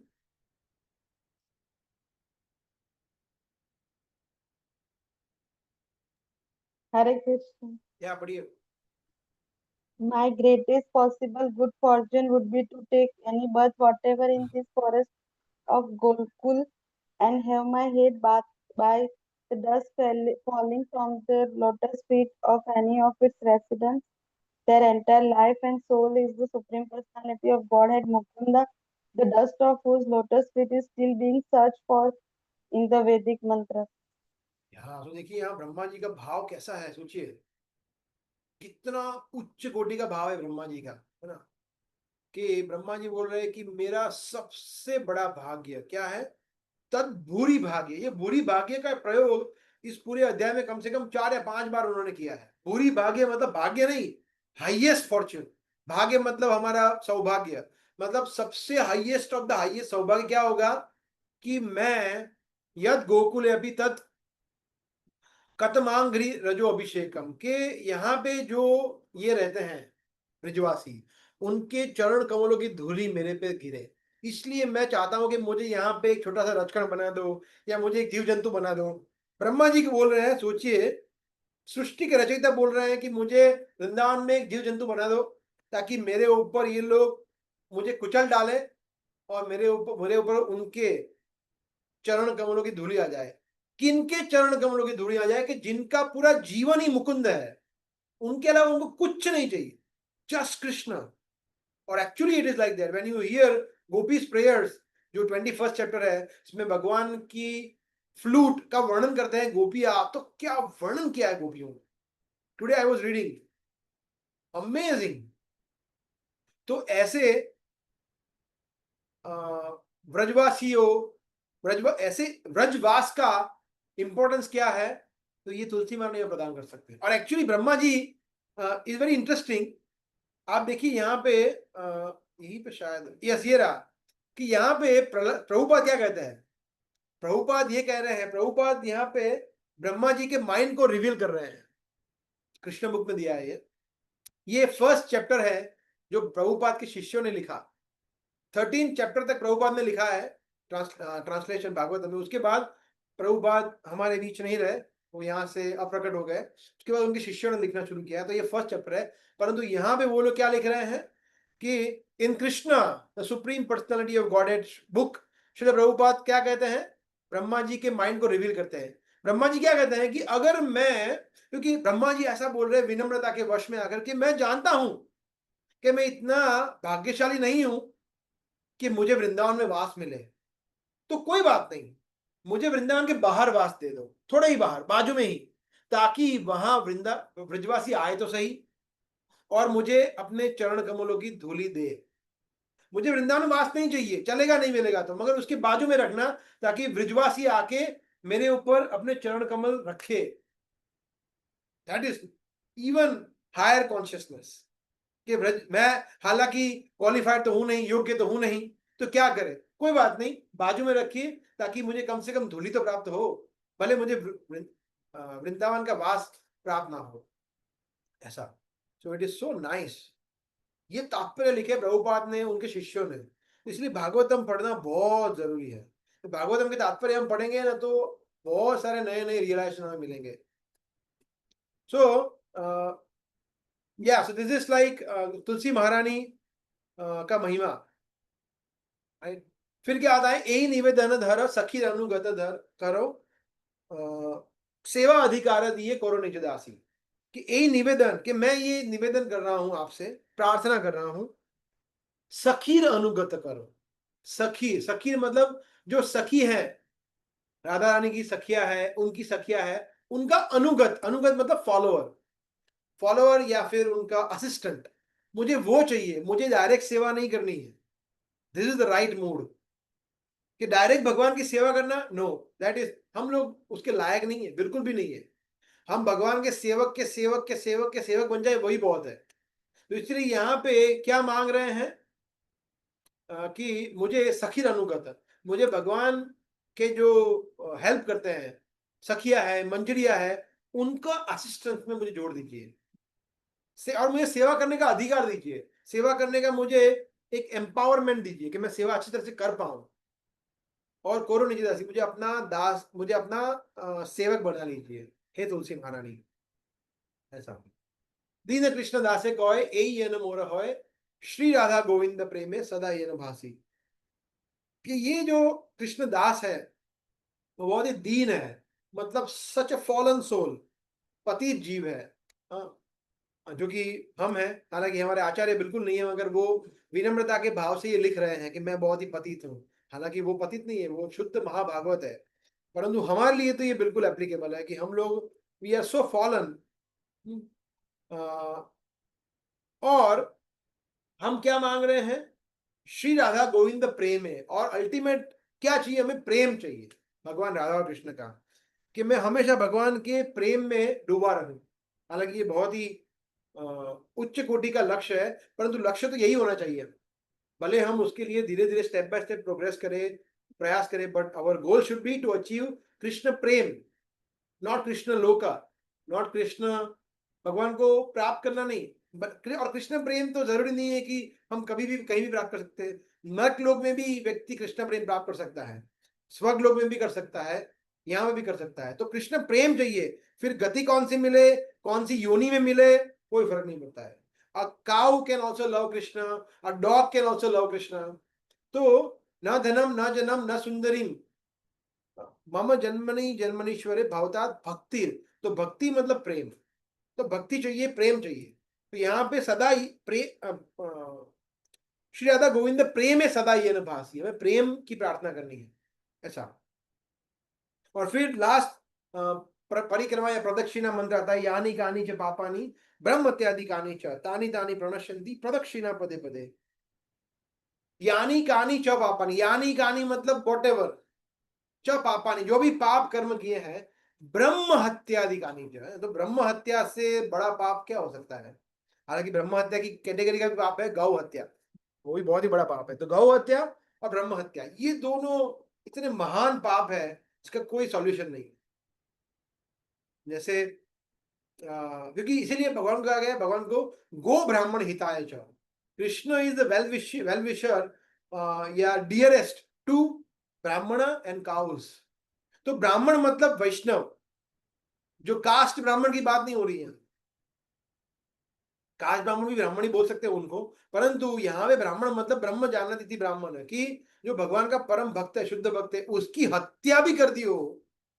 हालांकि ऐसा नहीं करना चाहिए, मगर किसी कारण से किसी से ये कुकर्म हो गया हो कि कास्ट ब्राह्मण की या जाति से ब्राह्मण है या जो भगवान का भक्त है उसकी हत्या भी हो गई हो, तो भी तानी तानी प्रणश्यन्ति प्रदक्षिणा पदे पदे. एवरी स्टेप जब हम सर्कम्बुलेट करते हैं, परिक्रमा करते हैं, तो भगवान तो ऐसे अनेक अनेक पाप कर्म चले जाते हैं. That is the power of Tulsi Maharani parikrama. तो इसलिए हमें परिक्रमा करनी चाहिए रोज. घर पे भी मंदिर में आ रहे हो तो ठीक है रोज, मगर मंदिर में नहीं आ रहे हो तो रोज घर पे तो करनी चाहिए परिक्रमा. तो घर पे हमें कम से कम एटलीस्ट वंस करनी चाहिए परिक्रमा. अगर 2 बार करो तो बहुत ही अच्छा है. पूजा 2 बार करनी चाहिए, आरती 2 बार गानी चाहिए, but at least once full aarti with worship, with parikrama, jal अर्पण करना, सब कुछ करना चाहिए. क्योंकि हमने देखा ग्लोरीज कितना है तुलसी महारानी का. ठीक है. You want to add something, Harish Govind Prabhu? नहीं, थैंक यू प्रभु, और वंडरफुल क्लास, और खास करके जो आपने स्टोरीज बताई थी बीच में अभी, हाँ, तुलसी महारानी को लेके सब थ्रिलिंग स्टोरीज थी। सो या सो नरसिंह आरती जो हमने इन्होंने जो बताया हमें, तो नरसिंह भगवान जो है हमें प्रोटेक्ट करते हैं किससे? हमें भक्ति के जो अड़चने आती है उन उन चीज़ों से। तो इसलिए हमें जब भी कुछ प्रॉब्लम होती है तो हम क्या बोलते हैं, नरसिंह आरती गाते हैं ना, जब भी ट्रैवलिंग शुरू करते हैं या जब भी हमें खतरा नज़र आता है तो हम ज़्यादातर नरसिंह आरती को जो है हम प्रोमिनेंस देते हैं, नरसिंह आरती गाते हैं। सो नरसिंह भगवान जो होते हैं वो हमारी भक्ति को प्रोटेक्ट करते हैं, राइट। और कैसे कैसे प्रोटेक्ट करते हैं? हमारे हृदय के अंदर जो काम क्रोध लोभ मोह मत मत्सर है उसको उसको चीर के प्रोटेक्ट करते हैं वो। और तुलसी महारानी जो है, तुलसी महारानी जो है एक्चुअली, मैं एक लेक्चर में सुन रहा था कि that should be very close to our heart, हमारे हृदय से, है ना। अगर हमारा हृदय एकदम शुद्ध होगा, हमारे अंदर हृदय के अंदर ज़्यादा पाप कर्म करने की वृत्ति नहीं होगी, तो तुलसी महारानी जो है ऐसे हृदय को काफ़ी काफ़ी अच्छे से वो कृपा देते हैं हमें। सो अगर तुलसी, और एक्चुअली तुलसी महारानी की भक्ति करके हमारा हृदय ऐसा बन सकता है। सो तुलसी महारानी की एक अच्छा कनेक्शन है हमारे हृदय से, कि जिससे हम, अगर हम उनकी वर्शिप करते हैं तुलसी महारानी की, सो यू नो करते हैं, और अगर हमारे हृदय जो है एक प्रकार से शुद्ध है या हम उसके प्रोसेस में लगे हुए हैं, जैसे चैंटिंग जो है वो क्या करते हैं, हमारे हृदय को क्लीन करता है ना, तो हम अच्छे से अगर उसमें लगे हुए हैं, तो तुलसी महारानी हमें हेल्प करते हैं ऐसा। तो प्रेम विलास बता रहे थे कि मोहन रूपा प्रभु के बारे में, तो मुझे बता रहे थे मायापुर में कि अगर हमें आ, अगर आप हर रोज सुबह बैठ के तुलसी महारानी के सामने जप करोगे तो सारे आपके जितने भी आ, जो कलमश है उसको तुरंत निकाल सकता है, क्योंकि चैंटिंग भी कर रहे हैं और सामने तुलसी महारानी क्या है, मदर है ना, उनको माता का माता माना जाता है उनको, ठीक है। सो अगर हम जैसे अगर हम मदर को अगर हम प्रे करते हैं तो तुरंत सुनते हैं कि नहीं सुनते हैं, है ना। सो उसी प्रकार से तुलसी महारानी जो है हमारे माता के समान है। अगर हम उनसे प्रार्थना करेंगे, और प्रार्थना एक ही सुनते हैं तुलसी महारानी को, क्या है, कृष्ण भक्ति। तो हम क्या बोलते हैं, कृष्ण भक्ति प्रदायनी तुलसी महारानी की जय। तो तुलसी महारानी में कृष्ण भक्ति प्रदान करते हैं, और नरसिंह भगवान जो होता है वो हमारी भक्ति को प्रोटेक्ट करता है, ठीक है। Thank you. या कोई प्रश्न है, कोई कमेंट, से ऐड एनीथिंग, एनीवन? हरे कृष्ण प्रभु। यस। प्रभु, ऐसा क्यों हुआ कि मतलब सिर्फ मतलब भगवान कृष्ण ने जितने भी अवतार लिए हैं, मतलब उसमें सबसे ज्यादा अगर मतलब गुस्सा थे तो नरसिंह देव जी। मतलब इससे पहले भी मतलब भक्तों के ऊपर बहुत सारी चीजें आई, बार बार भगवान ऑब्वियसली उसके लिए ही बरत लेते हैं। हम्म। बट यहाँ पर देखा गया कि नरसिंह देव जी, मतलब उनका गुस्सा शांत ही नहीं हो रहा था और काफी गुस्से में थे वो। सो मतलब ऐसा क्या था कि मतलब इस बार बहुत ही ज्यादा वो गुस्सा थे? तो इसमें बहुत सारे फैक्टर्स है जहां तक मैं समझता हूँ, और इसमें हर एक भक्त का अलग अलग अंडरस्टैंडिंग हो सकता है। मेरा अंडरस्टैंडिंग ऐसा है कि जनरली देखा जाए तो एक छोटे बच्चे को कोई कितना सताएगा। छोटे बच्चे को अगर, आपको भी, हमें भी लगेगा कि कोई छोटे बच्चे को एक तमाचा मार रहा है तो हमें भी उसको कितना गुस्सा आएगा कि ये क्या कर रहा है। छोटा बच्चा है, निर्दोष है, कुछ पता भी नहीं है। तो ऐसे बच्चे पे इतना अत्याचार किया, कितना, और उसका उसका कोई गलती कुछ नहीं था, first thing. Second, Hiranyakashipu was the very first demon जो ओपनली डिक्लेयर कर रहा था कि मैं ही भगवान हूँ और कोई भगवान है ही नहीं। तो वो अपने आप को ये बता रहा था कि मैं भगवान हूँ, मैं भगवान हूँ, मेरी पूजा करो। सब जगह पे उसने सिर्फ प्रहलाद महाराज की नहीं, अनेक जगह पे अत्याचार किए थे। Second thing. थर्ड थिंग ये भी है कि भगवान जिस रूप में आए थे, लायन के रूप में आए थे, और जिस तरह से खंबे से प्रकट हुए, तो हम देखते हैं कि उस समय पे भगवान गुस्सा करना नेचुरल है, बिकॉज अगर गुस्सा नहीं करेंगे तो उसकी हत्या कैसे करेंगे? So he has to be very very angry. And the last point जो आपने बताया कि वो गुस्सा उनका ठंडा क्यों नहीं हो रहा था, तो भगवान लीला करते हैं जनरली। भगवान की लीला हर बार मधुरी होती है, पर उनका गुस्सा भी मधुर ही था, परंतु हर बार एक साधारण व्यक्ति को वो मधुर ना लगे शायद, बिकॉज वो फेरोशियस थे। और भगवान को लीला इस तरह से करनी थी कि भगवान को बताना था कि मैं प्रहलाद के लिए आया हूँ। और फिर जब ब्रह्मा जी ने प्रहलाद महाराज को आगे किया, तो प्रहलाद महाराज ने जैसे ही उनके सामने गए, प्रहलाद महाराज को देख के तुरंत ठंडा हो गए भगवान। जितना जबरदस्त गुस्सा था, प्रहलाद महाराज को बच्चे को देख के तुरंत ही ठंडा हो गए। उनके सर पर उन्होंने हाथ रखा। सोचिए, अगर गुस्सा होते तो हाथ कैसे रखते? तुरंत ठंडे हो गए। और प्रहलाद महाराज को देख के ही, तो ब्रह्मा जी का स्ट्रेटेजिक मूव था। उनको पता था कि ठंडा करना है तो प्रहलाद महाराज को भेजो, प्रहलाद महाराज भेजे तुरंत ठंडा हो जाएंगे, उनके लिए आया है। ऐसे प्रहलाद महाराज को देखा, छोटे से बालक को, क्यूट भक्त, इतना शरणागत, इतना तपस्वी, तुरंत ही वो शरणागत हो गए। तुरंत ही वो ठंडे हो गए, सॉरी भगवान। तो भगवान का गुस्सा शांत हो गया प्रहलाद महाराज को तुरंत देख के। तो दैट वाज आल्सो, भगवान को बताना भी था कि मैं गुस्सा हूं, परंतु भक्तों के लिए नहीं। इसीलिए भगवान नरसिंह देव रुद्र रूप में दिखते हैं असुरों को, भक्तों को नहीं दिखते ऐसे। जो भक्त हैं, जिनका हृदय शुद्ध है, उनको भगवान नरसिंह देव भी मधुर लगते हैं। उनको भगवान नरसिंह देव, जैसे बच्चे होते हैं छोटे हमारे, इतने अभी इतने दूषित नहीं होते हैं, उनको नरसिंह देव बहुत ही क्यूट लगते हैं। बहुत ही उनको दे दे एंजॉय नरसिंह लीला, बार बार देखते हैं, उनको डर नहीं लगता है। मगर जो भक्त नहीं है, अगर वो देखेगा तो डर जाएगा कि ये क्या है, एक बार डर जाएगा वो। तो ऐसा, this is what I feel. प्रभु नहीं नहीं प्रभु जी, एकदम बरोबर है। मतलब भगवान प्रूव कर रहे थे कि नाम भक्त प्रणश्यति, मेरे भक्त का जो है कभी विनाश नहीं होता है। और भगवान दिखाना चाहते थे कि मैं अपने भक्त को बचाने के लिए किसी भी फॉर्म में आ सकता हूँ, है ना? ठीक है। Thank you. ओके, शिल्पा माता जी, प्रफुल्ल प्रभु। हरे कृष्ण प्रभु जी। प्रभु जी, हाँ बोलिए बोलिए, अभी सुनाई दे रहा है। वो जालंधर की कुछ है ना, तुलसी महारानी के रिलेटेड जालंधर की कथा है, उसमें क्या है कुछ? जालंधर, वो पत्नी, जालंधर की पत्नी थी, ऐसा कुछ सुना था मैंने, पढ़ा कहीं। यार I think, I don't know if Rishabh प्रभु आपने ये स्टोरी बताई है वो क्लास में, आई डोंट नो।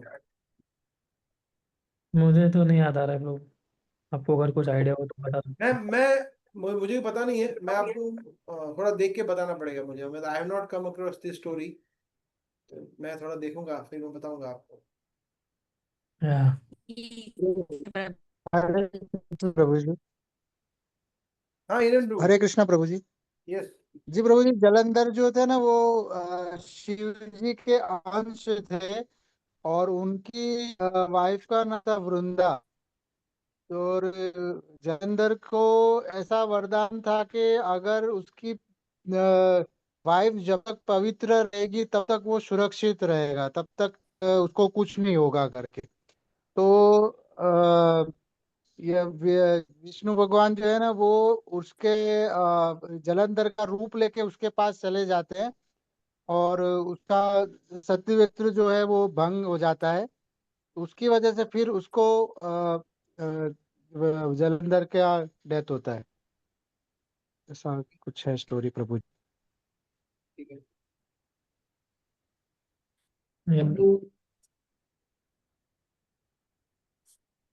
ओके, और कोई पॉइंट या कोई क्वेश्चन किसी का?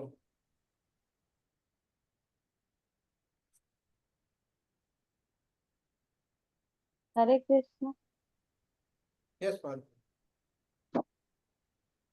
आपने अभी बोला ना मंगला आरती में हम डिफरेंट टोन राग से गाते हैं, जब सुबह नहीं गाते, तो ऐसा इसके पीछे क्या सिग्निफिकेंस है? सॉरी, फिर से बोलिए। मंगला आरती, मंगला आरती जो है ना वो जब सुबह के टाइम नहीं गाते, आप किसी वैष्णव गुरु या ऐसे कुछ आविर्भाव पे गाते, तो डिफरेंट राग से गाते हैं, ऐसा हाँ। क्यों? ऐसा क्या सिग्निफिकेंस? या So that signifies that this is appearance of generally Mangala aarti का जो राग है हमारा, वो मॉर्निंग का जो सुर है, राग है, that is unique, that is only for सुबह मंगला आरती के लिए।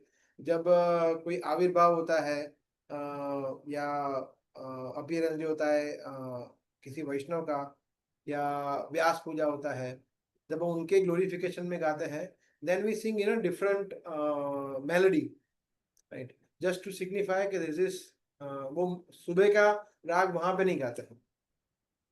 सो it's a different because that is a unique ceremony उसके लिए। ऐसे है ना Harish Govind Prabhu? Yes yes Prabhu, yes. दो अलग अलग राग इसके लिए। और जो नॉर्मली हम जो राग गाते हैं ना आविर्भाव तिरुभाव के दिवस पे, तो उसका राग तिरुभाव जैसा है। जैसे हम जय अनिलो प्रेम धन भजन कैसे गाते हैं, है ना, उस प्रकार से।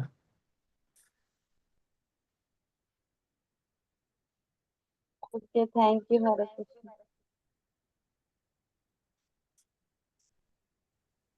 Okay, so I think there are no other questions. Hare Krishna Prabhu ji. Yes, Prabhu. प्रभु जी, आपने बोला ना कि नरसिंह भगवान भक्ति विनाशक है, भक्ति विघ्न विनाशक है, और जो बाकी के विघ्न आते हैं उसके लिए उन्होंने वो गणपति को दी है। तो अगर हमारे जीवन में भक्ति के अलावा और कुछ विघ्न आते हैं तो फिर हमें गणपति के पास जाना चाहिए या नरसिंह भगवान को कर सकते हैं प्रार्थना? नहीं, हमें बाकी विघ्नों की चिंता ही नहीं करनी चाहिए, किसी के पास नहीं जाना है, बिकॉज बाकी विघ्न हम करेंगे या नहीं करेंगे वो हमारे कर्मों के अनुसार है, राइट। तो वो कर्मों के अनुसार जो भी है वो भोगना ही है। इसलिए वो श्लोक आते हैं, तत्ते अनुकंपा सुसमीक्षमाण भुंजान एवात्म कृतम विपाकम हृदवाग वपुर्भिर्विदधन नमस्ते जीवेत यो मुक्ति पदे सदाय भाक। ब्रह्मा जी कहते हैं वही चैप्टर में, 14 चैप्टर में, कि जो व्यक्ति अपने जीवन में जो भी कष्ट आता है उसको सहन करता है कि ठीक है तो मेरे कर्म के अनुसार है, और कोई कंप्लेन नहीं करता है, कोई फेवर नहीं मांगता है, गणपति जी से भी नहीं, किसी और देवता से भी नहीं, और वो बस अपने हृद वाग वपुर, हृदय से, शरीर से, वाणी से वो बस सेवा करने में लगा हुआ है। तो ऐसा व्यक्ति जीवेत यो मुक्ति वदे, वो जीते जी वो इसके बाद तुरंत भगवान के धाम जाने के लिए दाय भाग, मतलब एक राइटफुल क्लेम होता है कि भाई मतलब भगवान के धाम जाना है, मतलब वो 100% गारंटी हो गया, बिकॉज वो इतने अच्छी तरह से सब कुछ सहन किया है। सो जनरली जो भक्त होता है वो फिर प्रभु एक मिनट भक्ति में जब आते हैं हरे कृष्णा, जो भक्ति में जो अनुकूल नहीं है, ऐसे विघ्नों की चिंता नहीं करनी चाहिए हमें ज्यादा, मतलब प्रेयर नहीं करनी चाहिए in the sense. For example जैसे मैं बिजनेसमैन हूँ, मेरा बिजनेस ठीक नहीं चल रहा है, लॉस हो रहा है, तो उसके लिए मैं जाऊंगा गणपति जी ये विघ्न आ रहा है इसको ठीक कर दो, that is not the right mood. तो we should just pray to Krishna कि भगवान अगर आपकी इच्छा हो, आपको लगता है कि मैं बिजनेस में ठीक ठाक करूंगा फिर भी भक्ति में स्टेबल रह पाऊंगा, तो आप इच्छा हो तो आप कर सकते हो बिजनेस में ठीक से, दैट वे। बट हमारा गोल होना चाहिए भक्ति, चाहे वो फैमिली में इश्यू हो, कोई भी छोटा मोटा इश्यू हो, विघ्न। तो is that okay? Hare Krishna Prabhu जी, धन्यवाद।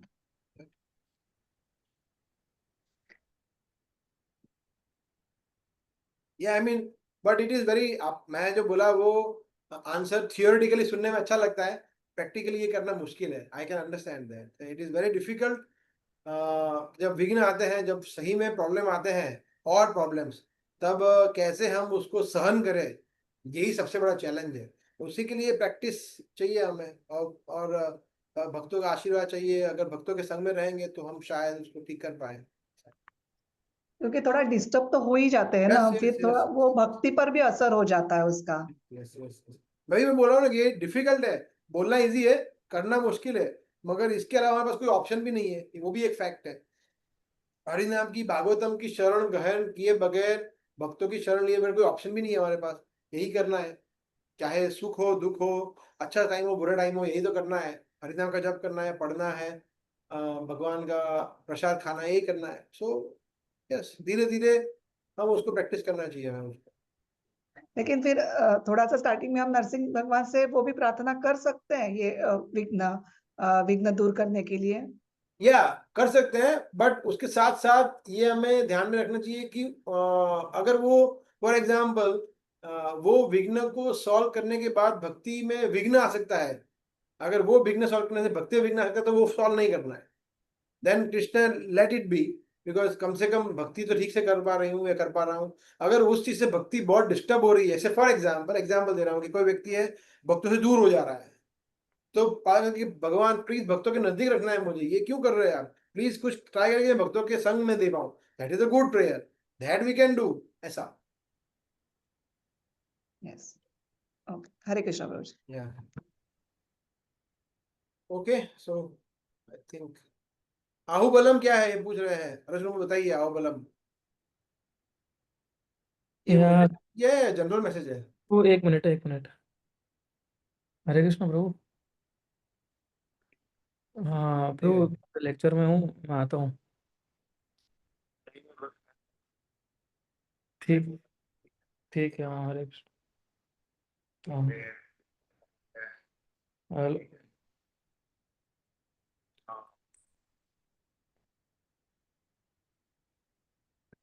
हरे कृष्णा। आपने देखा, प्रश्न देखा? एक मिनट।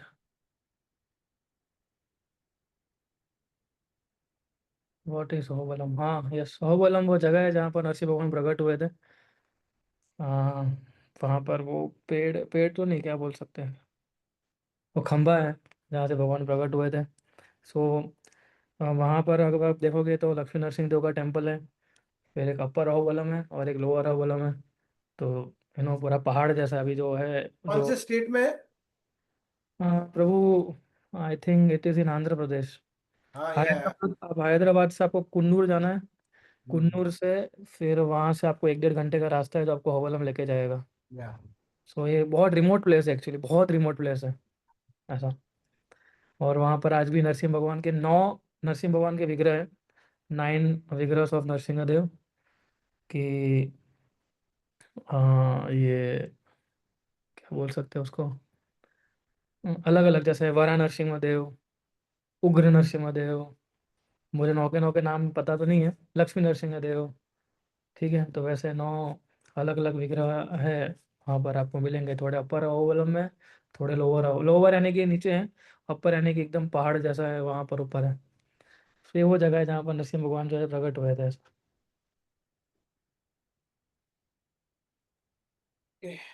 ठीक है, तो हरे कृष्णा। हरे कृष्णा। यस प्रभु। प्रभु जी, जैसे अभी आपने कहा कि आचार्य लोग तो महाभागवत थे, जिन्होंने जैसे ये लिखा ना, तो वो महाभागवत है। और ये महाभागवत मतलब प्रभु, भागवत और महाभागवत में क्या डिफरेंस है?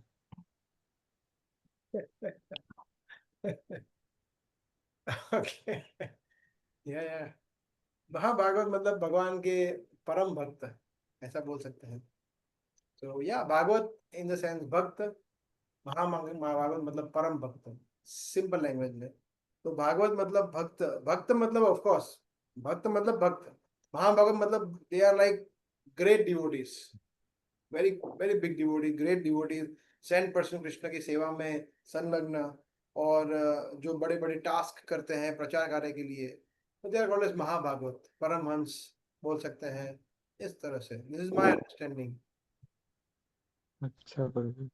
You are right. तो हाँ प्रभु। या इट इज भागवत, महाभागवत, मतलब जो अपना जीवन जो है भागवत के हिसाब से जीते हैं, ठीक है, उसको महाभागवत कहते हैं। ठीक है, उत्तम अधिकारी जिनको हम बोल सकते हैं। या ये प्रभु जी।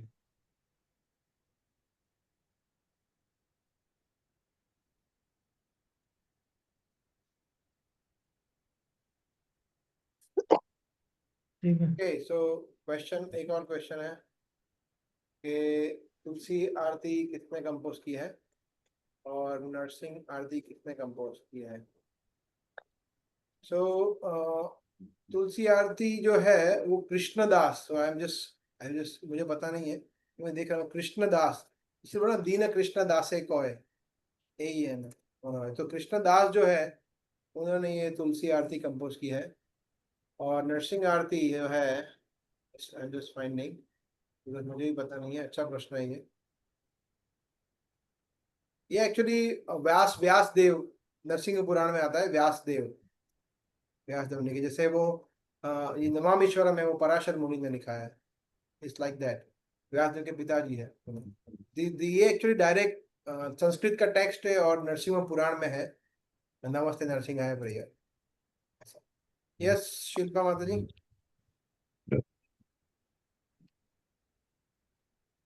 हरे कृष्णा प्रभु जी, शायद नरोत्तम दास ठाकुर ने रचित है तुलसी आरती लिखी है। नहीं, कृष्णदास।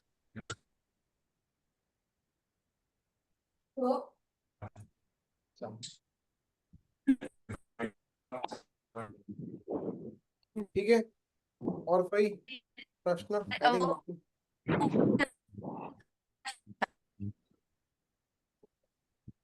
कोई बोल रहे हैं कुछ?